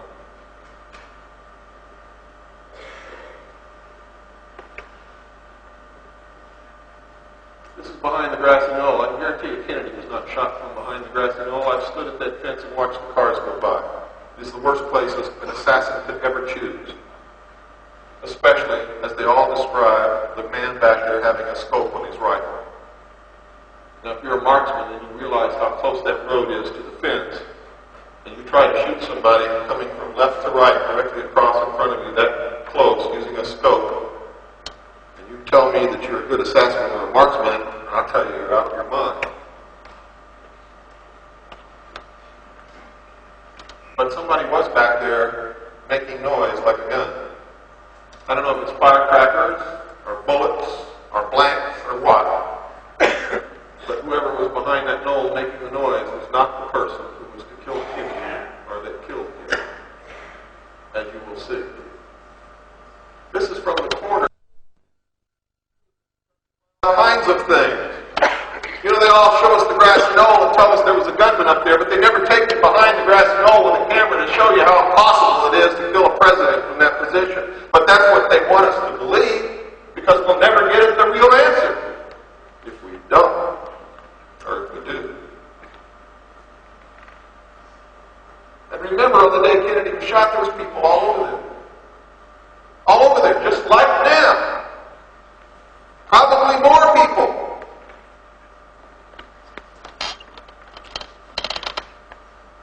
Grassy knoll theory is a fraud.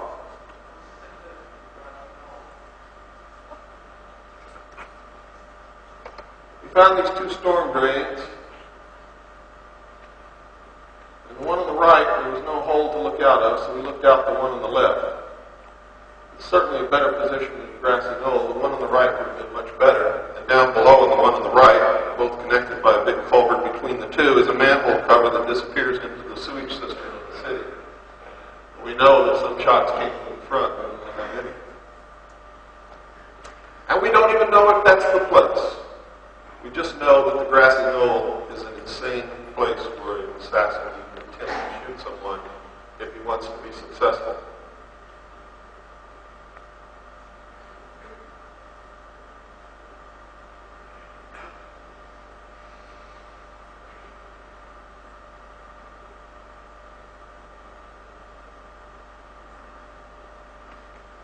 From the abutment, you can see that that's no place. Really, the only good place is up on the bridge. A better place would have been on top of the railroad cars that were parked on the railroad tracks up on the bridge, firing with high-powered rifles directly at Kennedy as he came toward them with silencers on the rifles. And that's where they found the three tramps, one of whom we know was Howard Hunt.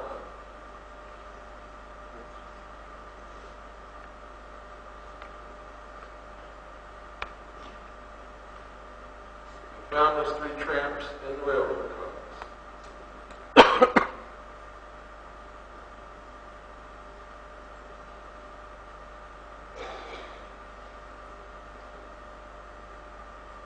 See, we're still in the abutment. We're not even up on the bridge yet. The shot gets better all the time.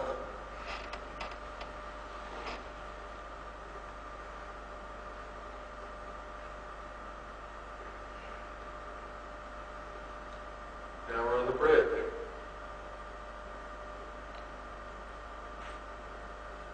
Still got a sign in the way. See, folks, there was no exit wound for the throat wound. No exit. The doctors who probed the hole in the back said it only went in a half an inch and stopped, which means it was probably made later to fulfill the wound in the back, throat, and the head.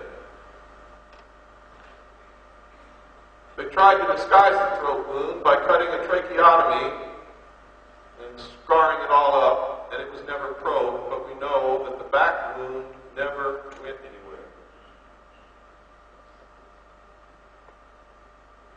That's a perfect shot, whether it's from laying down, firing through the balustrade, or from the top of one of the boxcars on the railroad tracks. But we still don't really know. And maybe we never will. And it's not important at all when you understand the organization was the Scottish Rite of Freemasonry.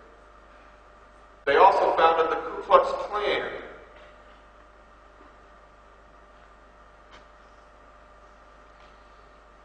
And Kennedy was in the process of granting equal civil rights to blacks in America.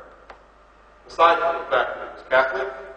And he was striking at the bankers even more because he was printing United States notes non-interest demanding our merit. That wasn't there that day. If it had been, maybe a whole restaurant would have seen him kill Kennedy.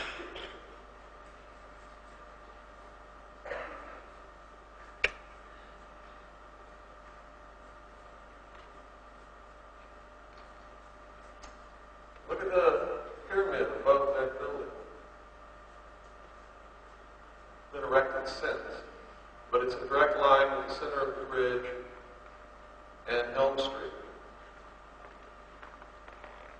Which in the case of the pyramids, folks, very seldom ever an accident where they're placed.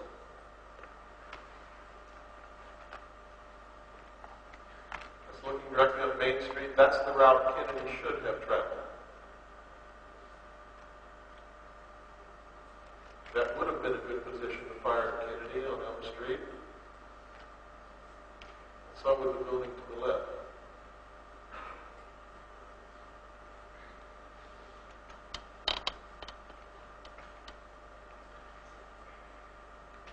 But the building behind which is the pyramid would have been an even better spot because it's a direct line. The best place for an assassin to stand if he's using a rifle is directly in front of the person he wants to kill or directly behind. Behind is the worst. Since the target is going away, it's getting smaller in the scope. If you're in front, as the target comes toward you, it gets larger in the scope. If you're on the side, the target's going by you so fast, looking through a scope, you'll probably be lucky if you even see the target, much less get the crosshairs on it at that close of a distance to the grassy knoll. Next best to directly in front or in back would be an oblique angle.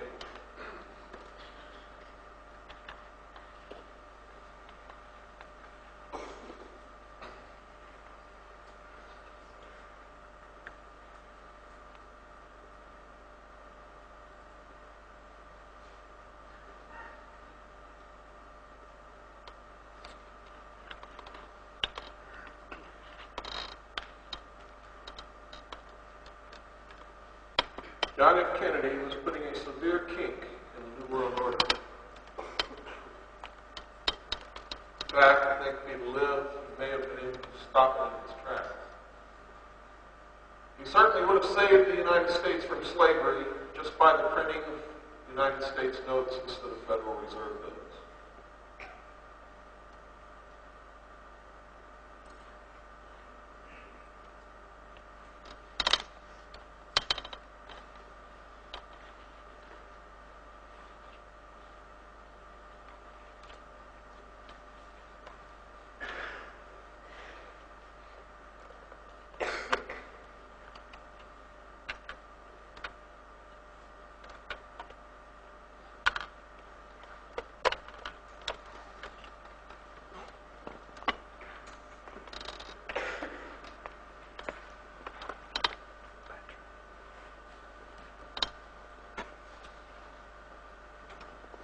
Your eyes on the driver.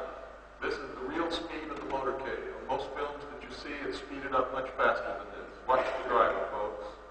Don't look at Kennedy, watch the driver.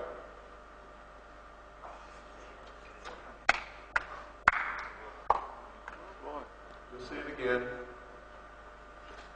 Watch the driver. Right after the driver turns around and appears to shoot Kennedy in the head, watch the right front windshield. This is the first time anybody in the world has seen the whole film with no footage missing. Every frame is in this, except for right here, where it stops and starts. Pardon? This is also the wide-angle view. It's not zoomed in like most of the television That's productions correct. are.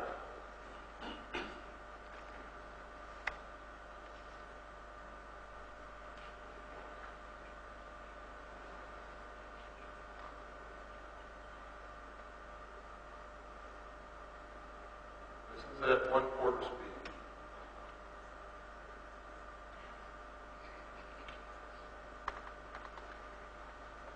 That's the place, that's the only break in the film. It's not missing frames, it's where Zapruder turned it off and then started it again.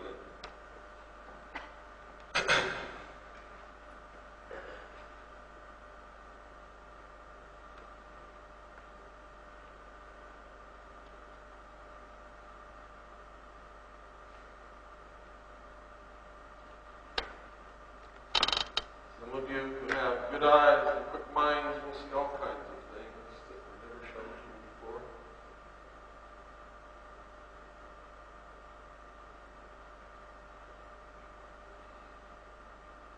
See, the passenger turns all the way around, sees the Kennedys not dead. He turns around to Greer and says, "Hey, man, he's not dead. What are we going to do now?"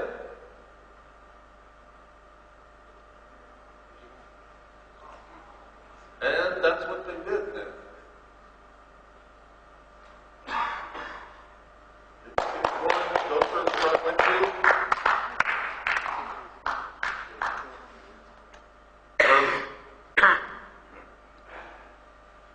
Now Jackie's not grabbing brains off the back of the car. There's nothing back there. Absolutely nothing. We put this on the computer, blown it up, examined it pixel by pixel.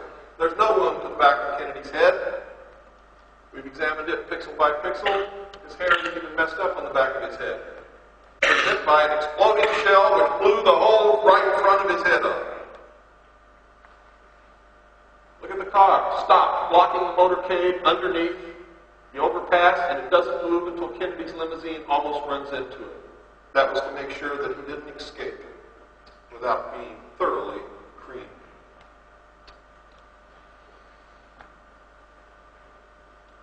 How many shots are you saying? Was it just one shot from the driver?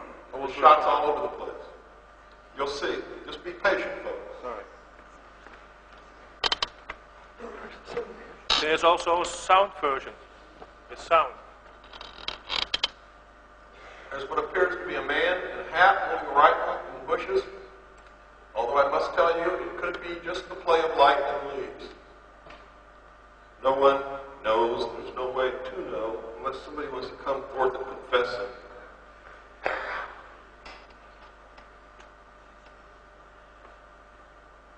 On the computer, we can't even tell. If anything, it looks more like the play of light and leaves than a real man with a rifle.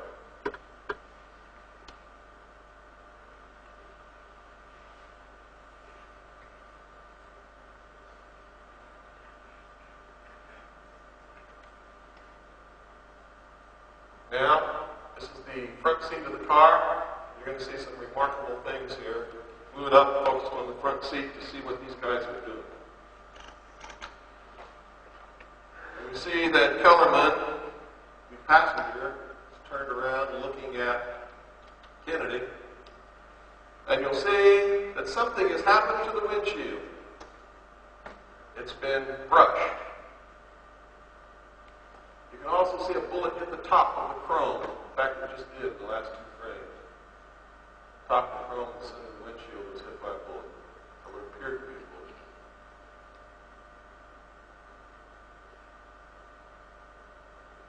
See, Greer is also looking at the president. Greer right there, looking directly back. Now, if you know anything about the training of people who drive cars for important people, he was supposed to have his foot through the floorboard, getting that limousine out of there, not looking around. Kellerman, the passenger, is now beginning to talk. They're talking right now with each other. He's going to lean forward and take the wheel with his left hand, the Kellerman wheel, the passenger.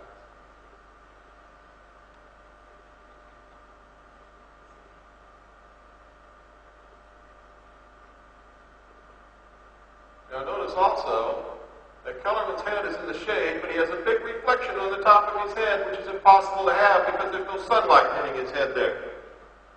And on the computer, we found that they've literally scraped the emulsion off the film to hide what it is that's happening in the front seat. They brushed over the window, and they brushed all in here.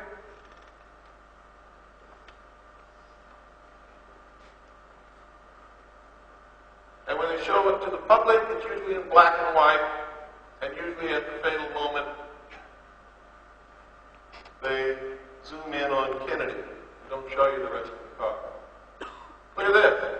They've scraped off the emulsion even into Kellerman's forehead.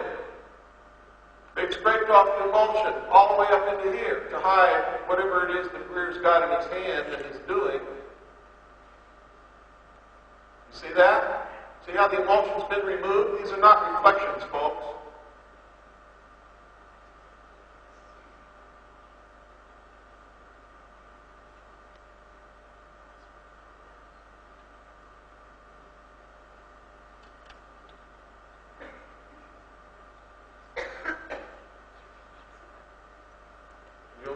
get better here in a few minutes. Now, either William Greer, the driver of Kennedy's limousine, turned around and shot the president in the head, just like it said in top secret documents that I saw when I was with the Office of Naval Intelligence, and just like it said in documents that Linda Howell was shown at the AFOSI building at Kirtland Air Force Base, or someone has literally scraped the emulsion off the film to make it look like that way. To take our eye maybe away from something else in the car. And what could that something else be? It could be that this is easily debunked and draws your eye away. It could be that this is really a gun in William Greer's hand and he's really shooting the president because for this entire time he is looking directly at the president as if he's aiming a weapon. But if you look here, you'll see that there's an arm with something in it, something in the hand, coming across the back of the seat.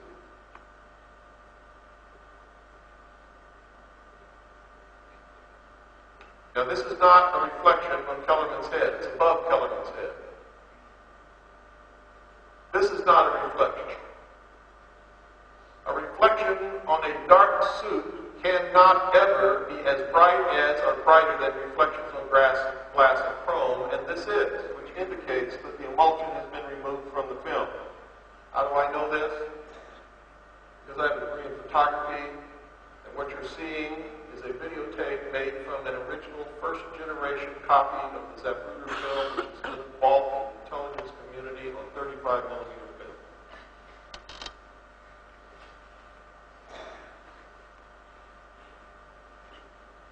See the bullet hit the chrome right there? See the splatter? There's also a dent in the chrome on the top of the windshield.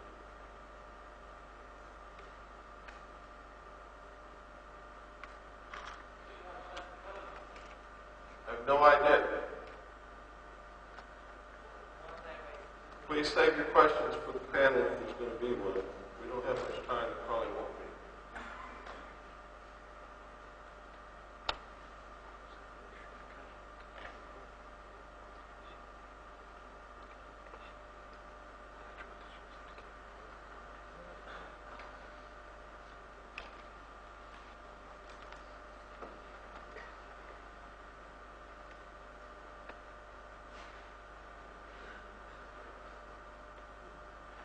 Now they're both ducking down.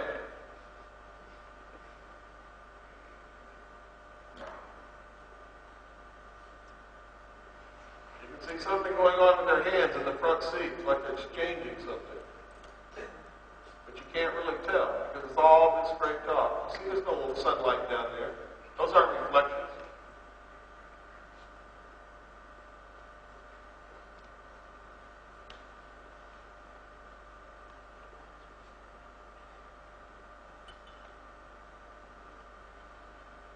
Watch right here, folks.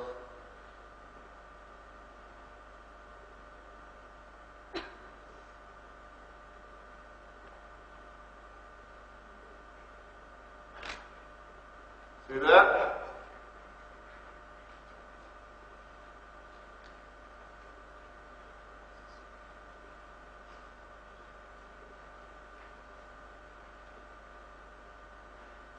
See all this?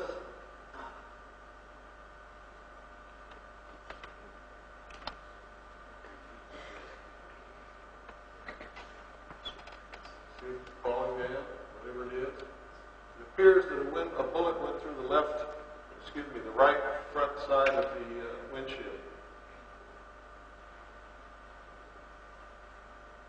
But when you really begin to understand how much this film has been doctored to deceive us, you'll understand that this film is no longer useful for anything except to prove that there definitely was a conspiracy because the film has been doctored to hide what really happened from the public. And nobody's ever known that before. And nobody's ever told us, including all these so-called photo experts, who've been helping conceal the facts. This is not supposed to be in public hands. It took us years, a lot of work, a lot of money, and nurturing a lot of contacts to get it.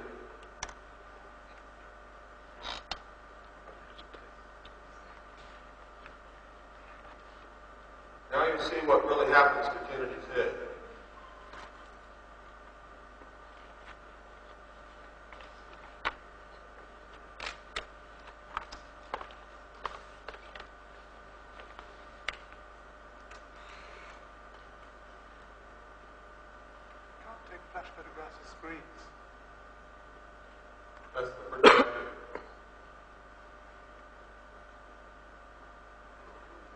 See that? It hit him on the front of the head and exploded. It didn't act like a normal bullet. Like a mini bazooka. And you can see all the spray went up and back. And you can see that the whole right front of his head is laid open. And there is nothing on the back of his head. No head missing, no hair missing. The hair isn't even messed up. They've been feeding us nothing but lies. And there you can see where they've doctored the film to hide a hand and something and an arm. See the cuff? Now here's Conley's arm right here. Remember, you're seeing these frames for a long time. If we ran it at the normal speed, you wouldn't even have time to notice anything in these frames. Nothing at all.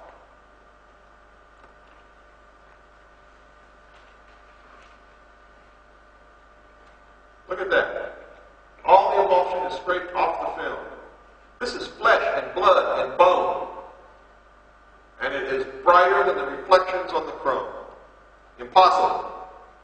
Cannot happen. Even on a computer, you can't find pixels with red in it. Which means they literally scraped his whole face right off the film.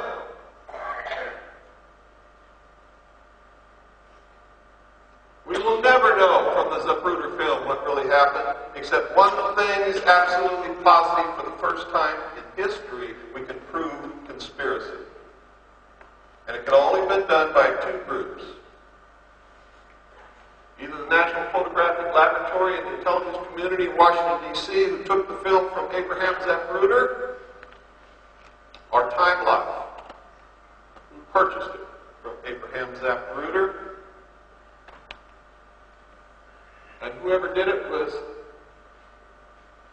also guilty of the murder, because conspiracy says that any member of a conspiratorial group is just as guilty as the man who pulled the trigger. That's the law in my country. Look at that.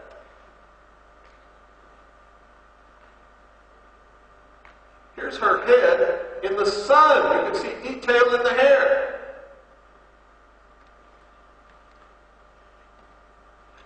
They've been screwing with us all these years.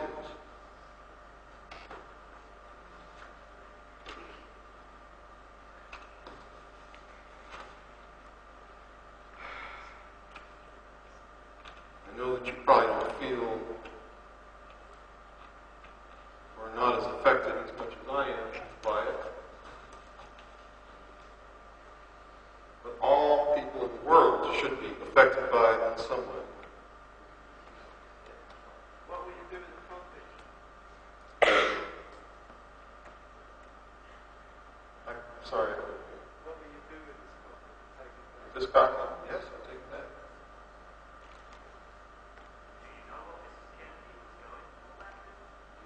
He was trying to get out of the car.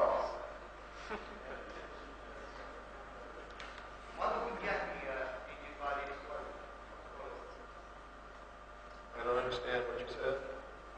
When the actual explosion occurred, what get covered in blood or hit you by? I'm not a psychic. All I can do is show you what I have. I can't read the minds of anybody or the actions of bullets or pigeons or anything else. You see, there's nothing on the back of that car. The bumps that you see are normal. They're supposed to be there. They're part of the car. All this rumor and conjecture and stories that she was trying to get a piece of John F. Kennedy's skull, and I think that was perpetrated by Bob Groden, is a lie. Why is there no blood on her coat after exploding his head? Oh, there's blood all over her dress. You put it on the computer, you can see the... See, we look at it pixel by pixel. How will you know you want to manipulate the image? Very simple. Go get another copy of the film that I've never touched in my life and look at it. And I have a copy from the BBC with sound, and I can tell you that's been doctored.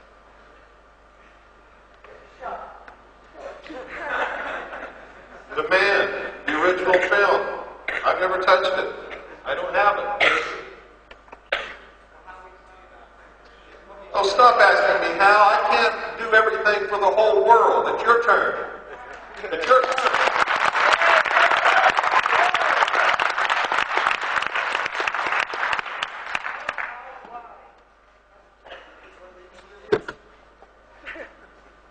What's happened to the driver subsequently? Driver was abducted. Oh, today, you mean? According to the records, he died in 1985. However, that doesn't names and government aid on a death certificate and a new ID card and a quick move. So we don't really know if he's really dead or if they've just quietly transferred him to some island in the Bahamas and given him a bag of bottles of gin.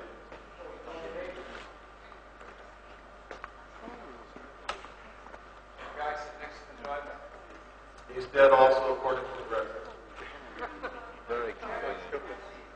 People involved in things like this in the United States government usually don't live long.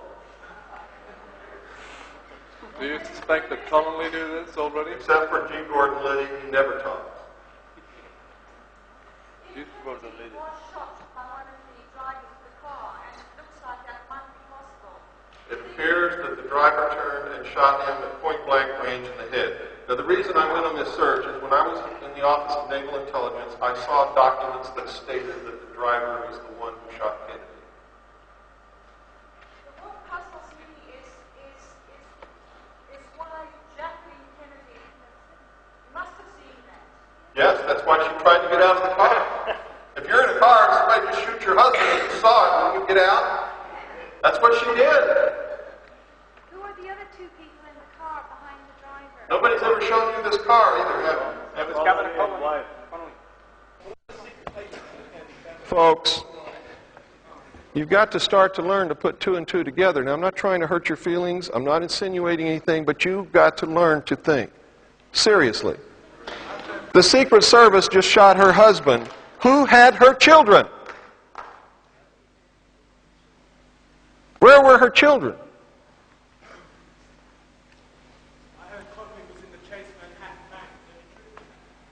I don't know. See the back of the car, folks? The same things on the back of the car there that there was when he was shot. Now you'll see that that's definitely not a reflection on the top of Kellerman's head. We put it on a computer, we found his whole head, and we drew a line around it. And you're going to see it. And you'll be able to see also. You can also see flesh on Greer's face between what appears to be a gun barrel and the top of Kellerman's head. So the old argument that people say, Bill Cooper's crazy because that's a reflection on the top of Kellerman's head, don't hold water anymore. That's where Greer's shoulder really is by computer analysis. And you can see that they've scraped away his whole shoulder even up into the grass area so that you can't tell that he's turned that far around in the seat. That's the top of Kellerman's head.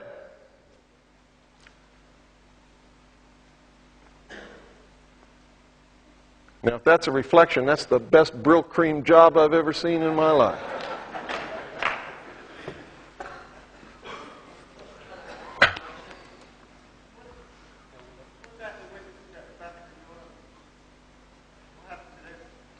There were witnesses who said they saw the driver turn and shoot Kennedy. They're dead.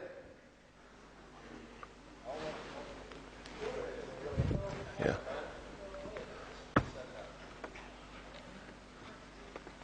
Okay, folks, I wish I could let you see the rest of this because there's a lot more important stuff on here, but time has run out.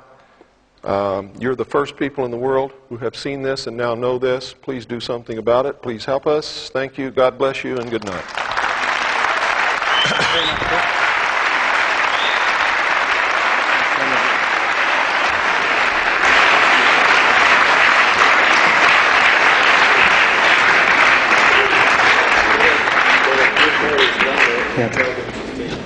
Well, can you get me the number, please?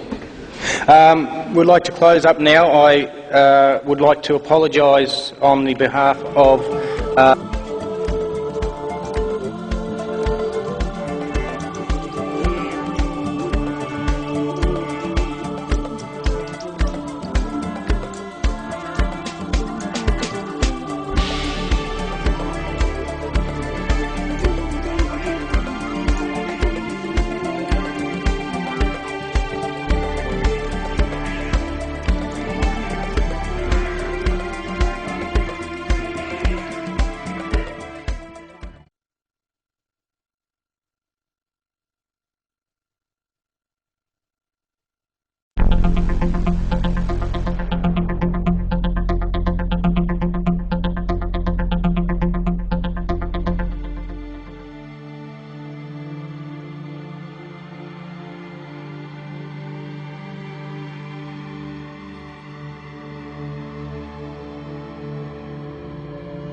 So I'm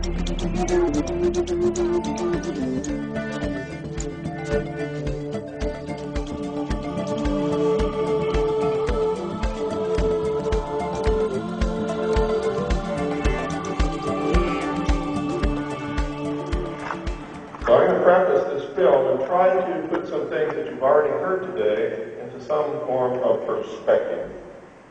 You've heard us talk a lot about energy, about suppressed technology, about hidden governments, about groups of people who want to manipulate populations for reasons they really won't listen to me because their mind is still closed.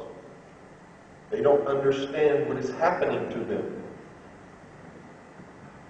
When a silent weapon is applied, gradually, ladies and gentlemen, the public adjusts, adapts to its presence, and learns to tolerate its encroachment on their lives until the pressure, psychological, via economic, becomes too great, and they simply crack up.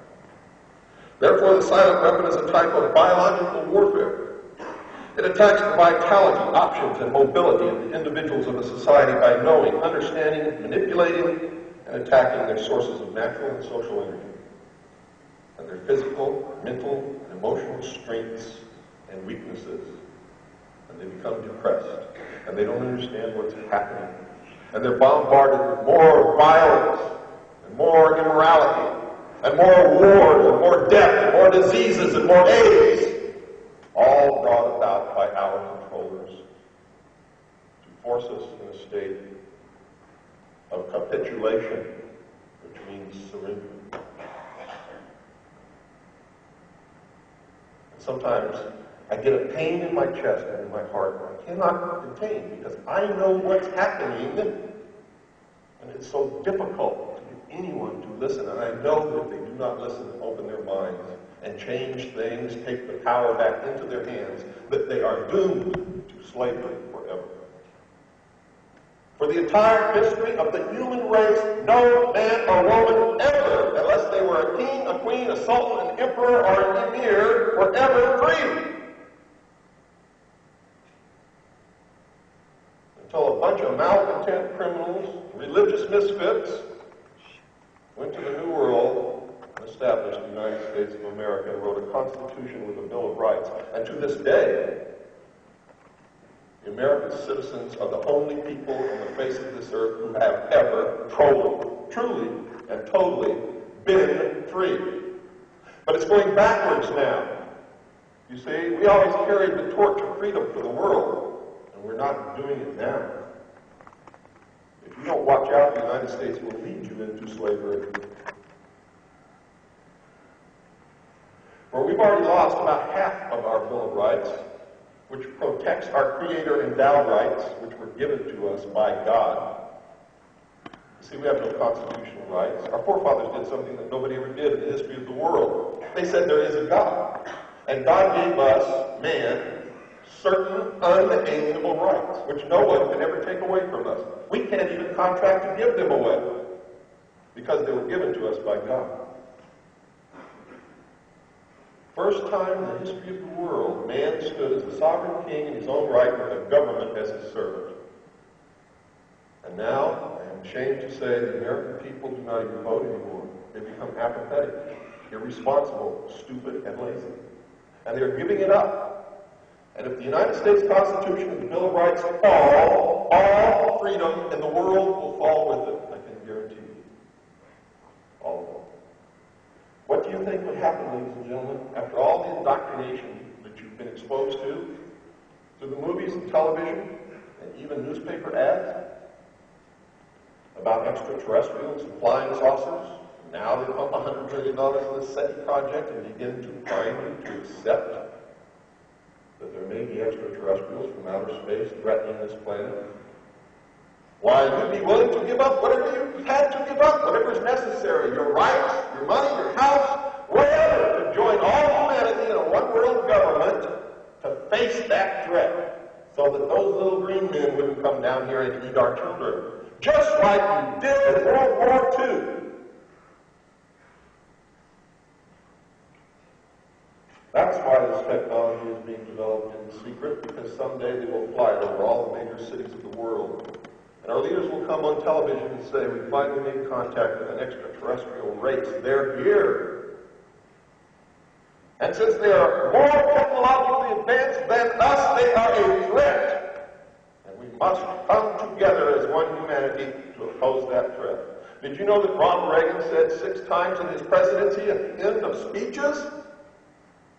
Wouldn't we all come together as one humanity and forget our petty differences if we were threatened from some other species, from some other planet? Why would a president say that 6 times?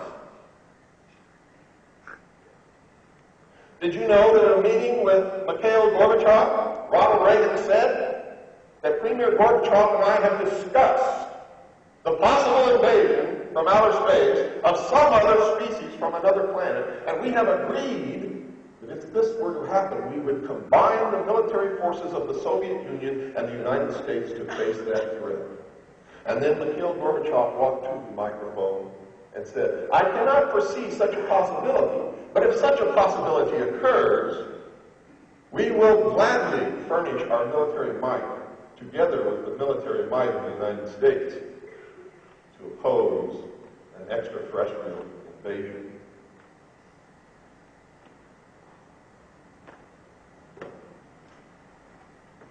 Please start the film now. Ladies and gentlemen, after this film, I'd like you to take a 10-minute break. Please don't be gone longer than 10 minutes, and then we'll start again. Thank you very much.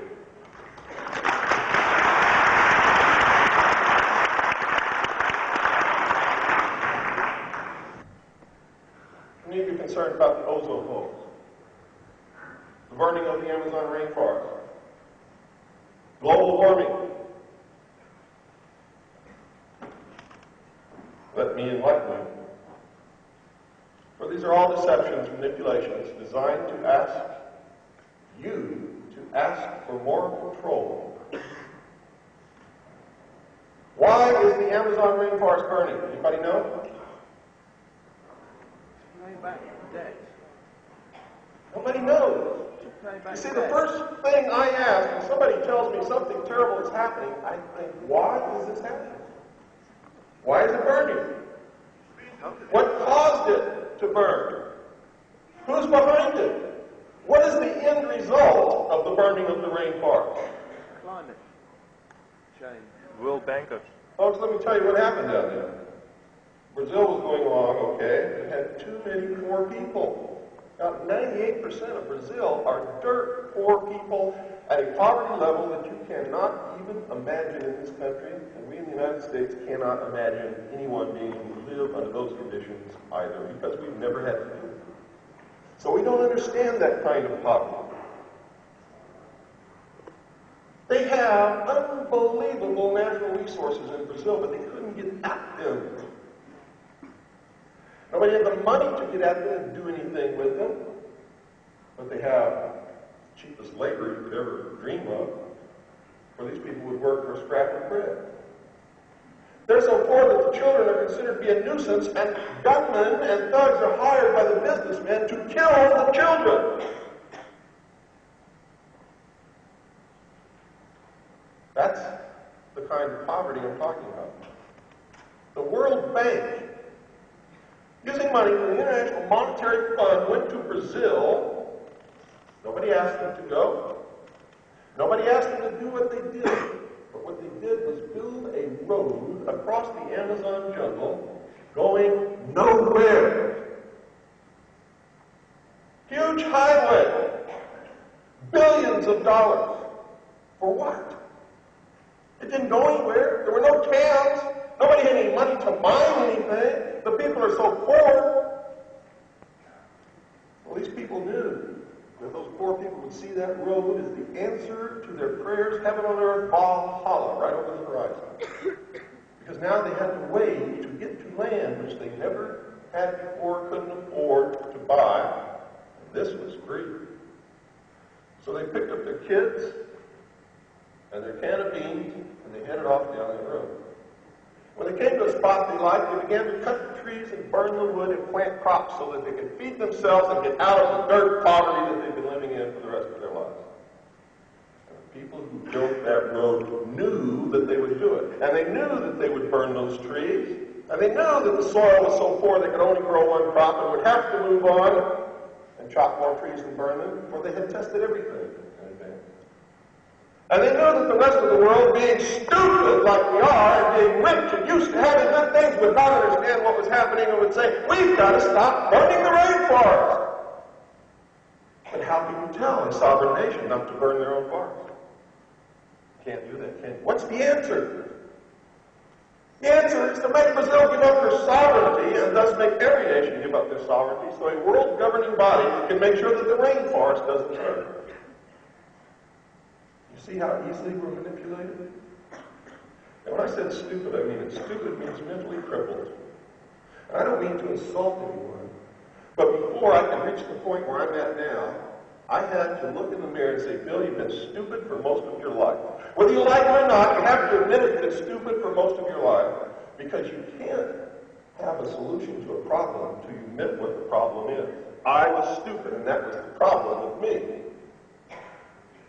Most of the people in the world are stupid, and that's their problem. Unless they can do what I did, look in the mirror and admit it, nothing is going to change. Ever. Ever. What is the truth about the ozone holes? Let me tell you. This is my newsletter for July 1st, 1992. The ozone layer and the so-called holes in the ozone layer are one of the biggest hoaxes in history.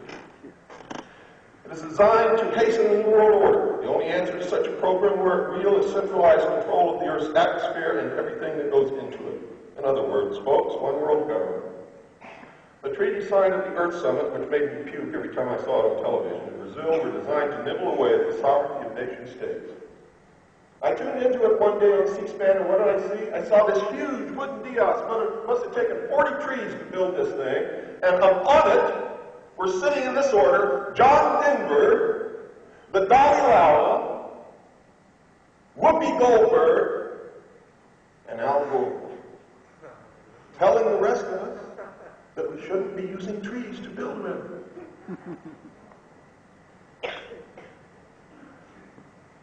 Gag me with a spoon. Do you know that the so-called environmentalists who were so concerned about the environment left behind 5 tons of paper trash on the ground? Did you read that in your newspapers? What a joke. Ozone does not stop ultraviolet radiation from reaching the Earth, folks. It is a product of the chemical reaction which does. And there's a simple test that you can all perform. If you get your hands upon an ultraviolet light, you will have instant illumination. It's a product, a byproduct of the chemical reaction that does shield us from the harmful rays. What really happens is that the sun produces light and many other forms of radiation, including the harmful ultraviolet spectrum. The atmosphere contains gases, mainly oxygen, carbon dioxide, nitrogen, trace gases, and other forms of some of these same gases. Take oxygen. The symbol is O, but it seldom exists as the single atom O. That's an ion. Ions don't like to be alone.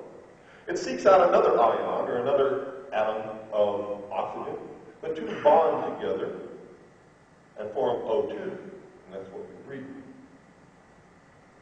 You see, there are several forms of oxygen, as there are several forms of helium and many other chemical elements.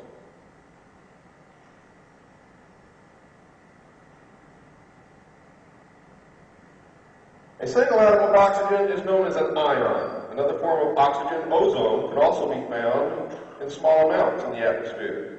Ozone, folks, is produced when large amounts of energy comes in contact with molecules of O2, causing the O2 to split into individual atoms or ions again. Ions cannot exist long alone and seek each other out to form once again O2. Frequently, though, these ions will bond together quickly. If one can't find another individual ion, it will bond with one of the O2 molecules, forming O3, which is ozone. Any simple high school textbook can explain this, and anyone can perform the experiments needed to prove it. Our 3 atoms of oxygen called ozone. Ozone, folks, is only a temporary state because the third atom is always seeking to depart. It's called a free radical and does so at the very first opportunity that is presented. This may be caused by another jolt of energy, such as lightning, which is the most common form, and that's why you smell ozone in the atmosphere after a thunderstorm.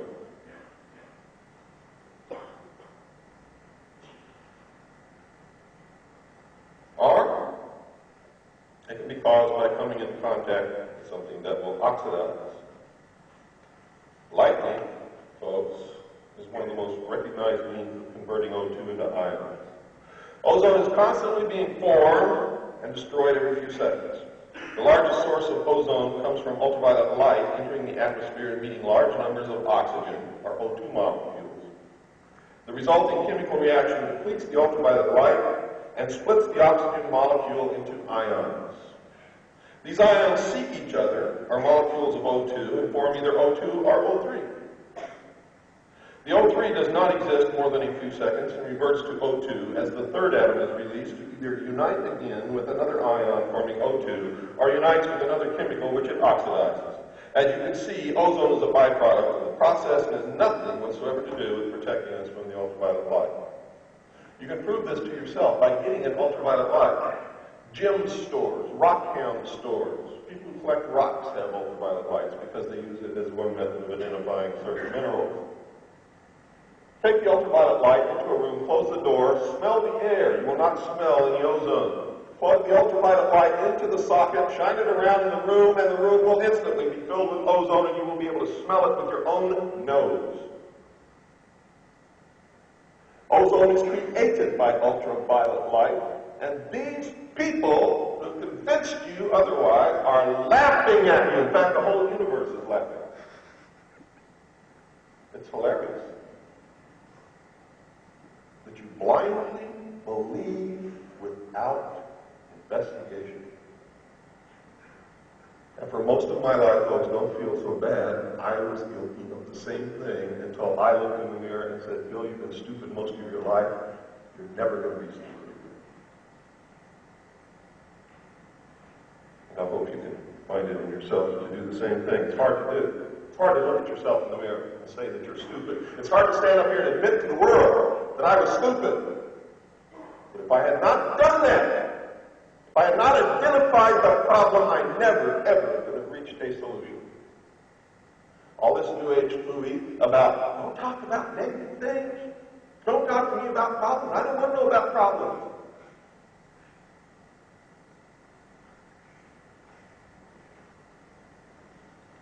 Is terrible.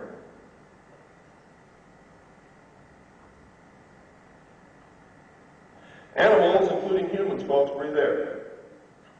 We absorb the oxygen from our lungs into our bloodstream. The body burns this oxygen, creating carbon dioxide. We exhale this waste gas along with the inert gases. Green plants, including plankton in the ocean, breathe the carbon dioxide using the carbon atoms as their cellular building blocks. When they are done, they exhale the oxygen.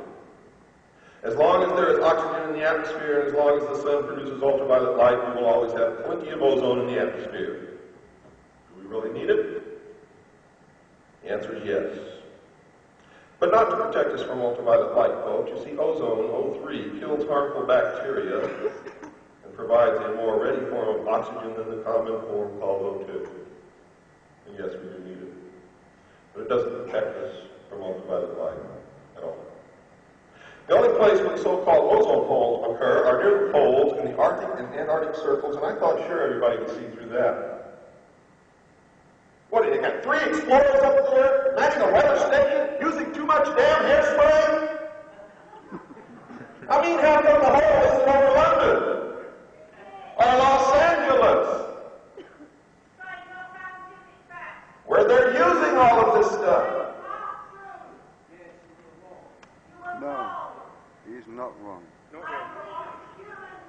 I'm sorry that you feel so bad about finding out that you've been suckered, but the truth is I am absolutely right, and you can prove it to yourself. And if you continue to yell and holler, you will have to leave this auditorium.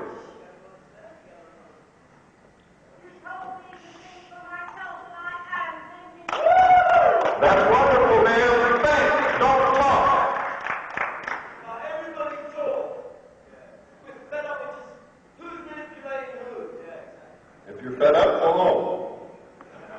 This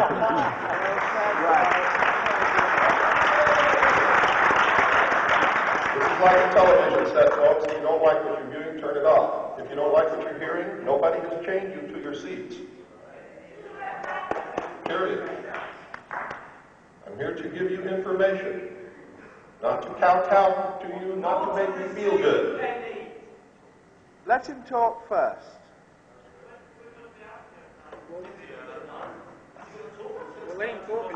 There will be discussion panel, so please.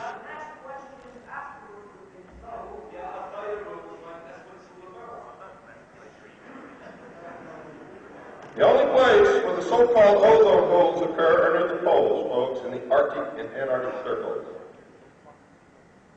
The reason for this is that the Earth is tilted on its axis as it moves around the sun, and twice a year, one pole does not get hit with sunlight.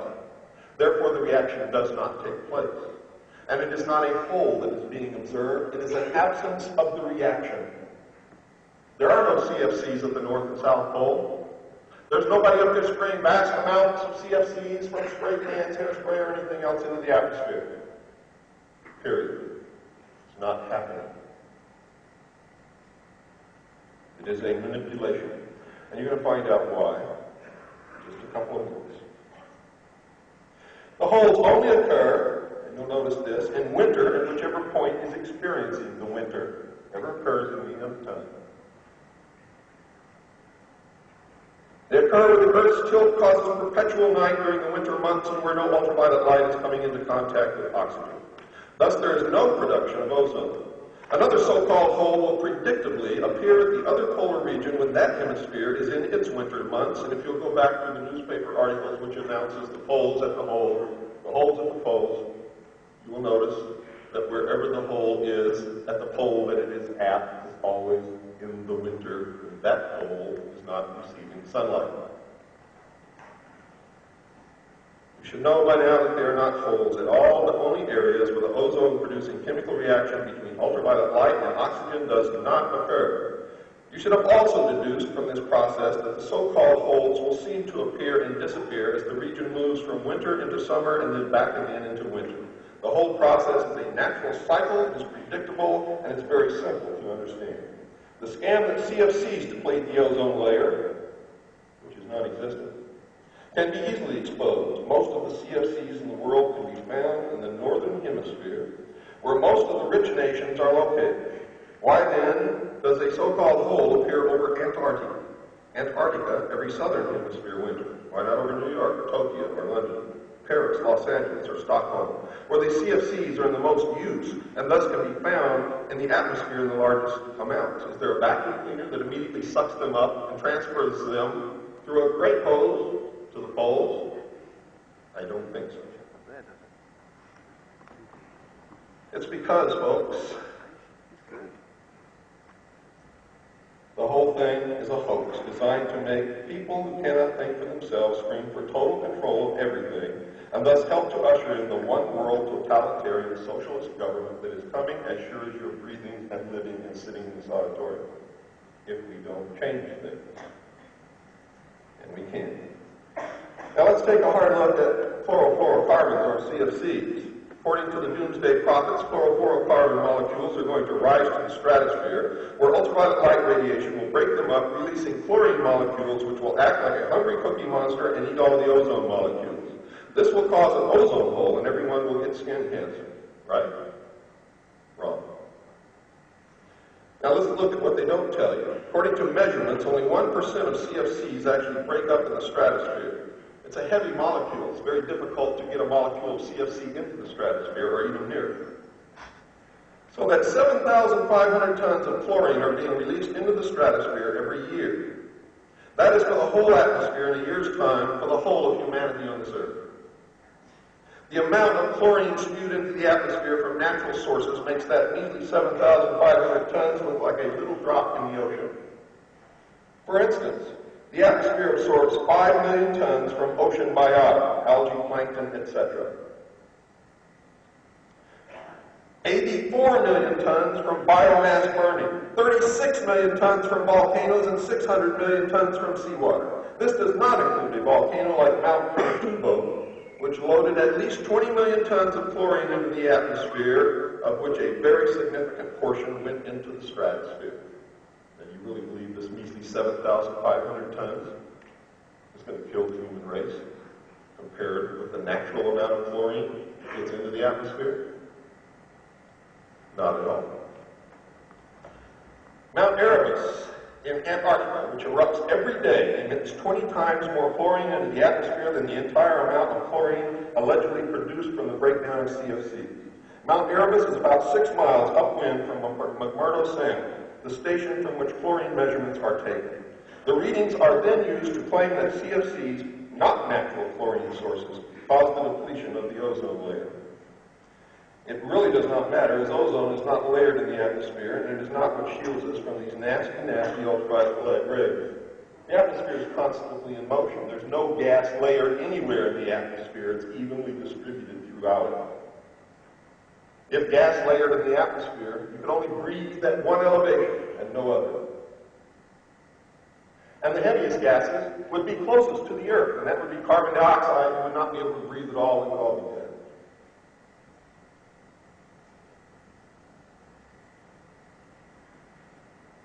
The case is exactly the same with halogens. The doomsayers want all halogen fire extinguishers banned because they produce bromine.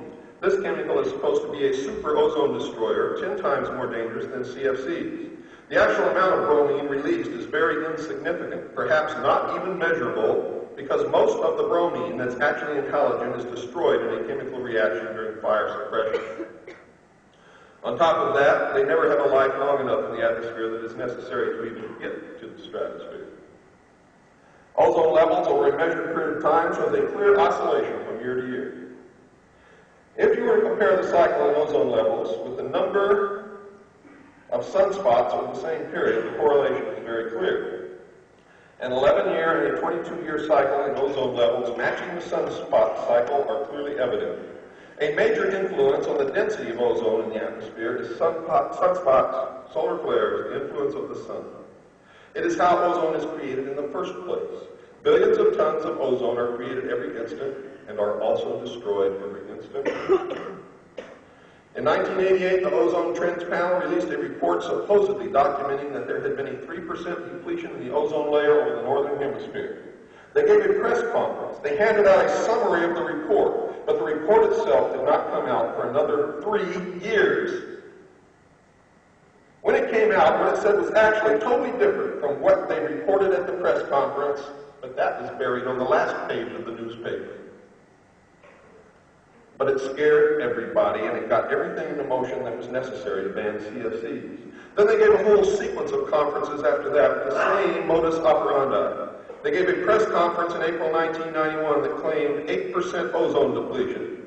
No scientific paper to follow it up, no peer review of the data. Last October, they gave another press conference where they claimed something very similar, but again, with no report, nothing published in the scientific literature, and no scientist on the face of this earth who would back up their report publicly. On their 1988 press conference, the Ozone Trends Panel picked a very curious date, 1969, to start their analysis of worldwide ozone data, and they ended in 1985, 17 years, or 1.5 solar cycles later. If you draw a straight line from 1969 to 1985, you get the ozone depletion level that they claim. But if they had used the 22-year period between 1962 and 1985, there was no change. It's entirely a decision of what date they picked to begin their measurements, one of the most critical features of how they've been manipulating public opinion. Another way the Ozone Trends Panel manipulated their data to scare the public involves the enormous variability in the ozone in the atmosphere from day to day, month to month, and at different times of the year. Density of the ozone in the atmosphere over the northern hemisphere in March is much greater than in October of the same year, a 40% difference, and it happens every year according to the natural cycles previously described, without fail. The panel started measuring the time of year when the ozone is densest and stopped in the part of the year when it is the least dense. Again, these groups are manipulating the data intentionally to scare the public into believing there is a danger which does not actually exist. They also claim a drop-off in CFC concentrations. going from 100 to 5 parts per trillion in just the first 2 or 3 kilometers upon entering the stratosphere. The ozone depletion proponents say the concentrations get lower because ultraviolet radiation is breaking up the CFC molecules, and the stratosphere is the only place where there are intense enough amounts of ultraviolet radiation to break down the CFC molecules. So let's look at that. The stratosphere starts around 25 kilometers above the Earth's surface, and very small amounts of ultraviolet radiation in the range necessary to break down CFC molecules even get within 30 kilometers because they've already struck the oxygen molecules and have been seriously depleted. In order to find the significant concentrations of ultraviolet radiation that can break up CFC molecules, you've got to get above 40 kilometers. CFC molecules just don't make it up that high. It's a heavy molecule, folks. So it can't be ultraviolet radiation that's getting rid of the CFCs, which is then supposed to be releasing chlorine, which is then supposed to be destroying the imaginary ozone layer. Sorry, folks, it is just not happening. Another thing they conveniently omit is that the stratosphere is an inversion layer, which means that instead of getting colder with altitude, it gets warmer. And when you have warm air on top of cold air, the cold air is like a plug. It's why Los Angeles has its smog problem. The air cannot rise above the valley because of the inversion layer and backs up against the mountains pushed there by the ocean breezes.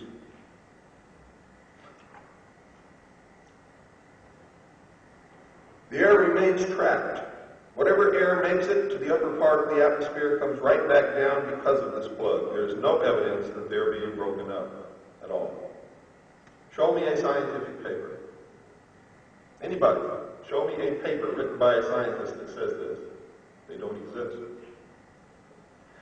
The threat touted by the doomsayers is increased skin cancer, which is a blatant lie. The only reason skin cancer has risen is that the old taboos against being in the sun, especially with the white race or light-skinned peoples, and suntanning have fallen by the wayside. Suntanning is a relatively modern phenomenon.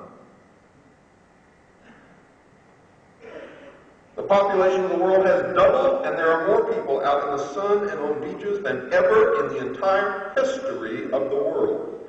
More light-skinned people have moved south or north, as the case may be, in order to enjoy milder winters. If a person living in the northern hemisphere moves south only 60 to 120 miles, it translates into an increase of 10 to 20% in ultraviolet radiation exposure. But if you were to move from Tromsø, Norway to Panama or Bombay, you're talking about an increase in ultraviolet radiation of more than 600%. And great populations have moved from the northern and southern hemisphere into the middle latitudes because of the increased affluence of people and the ability to make the travel so that they don't have to spend large sums of money to heat their homes in the winter. According to the theory of those who want to scare you into the New World Order, a 1% ozone depletion means a 2% increase in ultraviolet radiation, but the data shows ultraviolet radiation actually decreased as much as 7% between 1974 and 1975 when these measurements were taken in the United States. When this study was released in Science magazine by Joseph Scotto of the National Cancer Institute, the only network in the world systematically measuring ultraviolet radiation, the government shut down the instruments because they didn't want us to know that. CFCs are being banned, yet nobody talks about the consequence of this action. The fact is that the entire world food supply depends on what is called the cold chain. If you think people are starving now, ban CFCs. The network of refrigerated warehouses and refrigerators in homes, supermarkets, and so on that keep food from spoiling.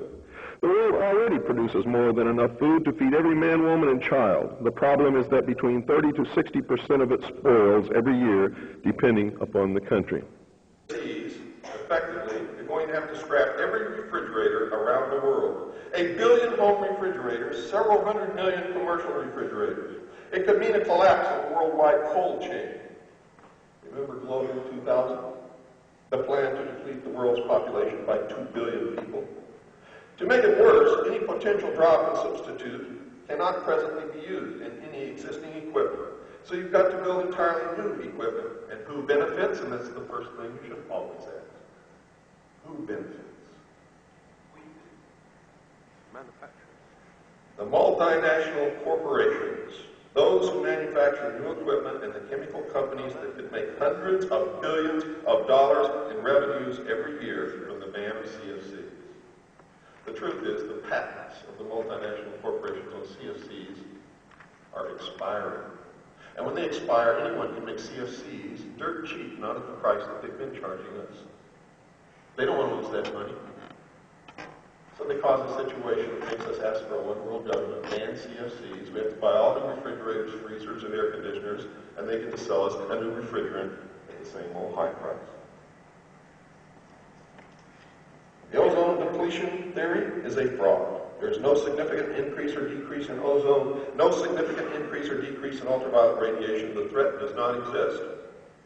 It is not there. It has been proven time after time, and a group of scientists just met and arrived at the same conclusion long after my newsletter had been published and sent out to the public.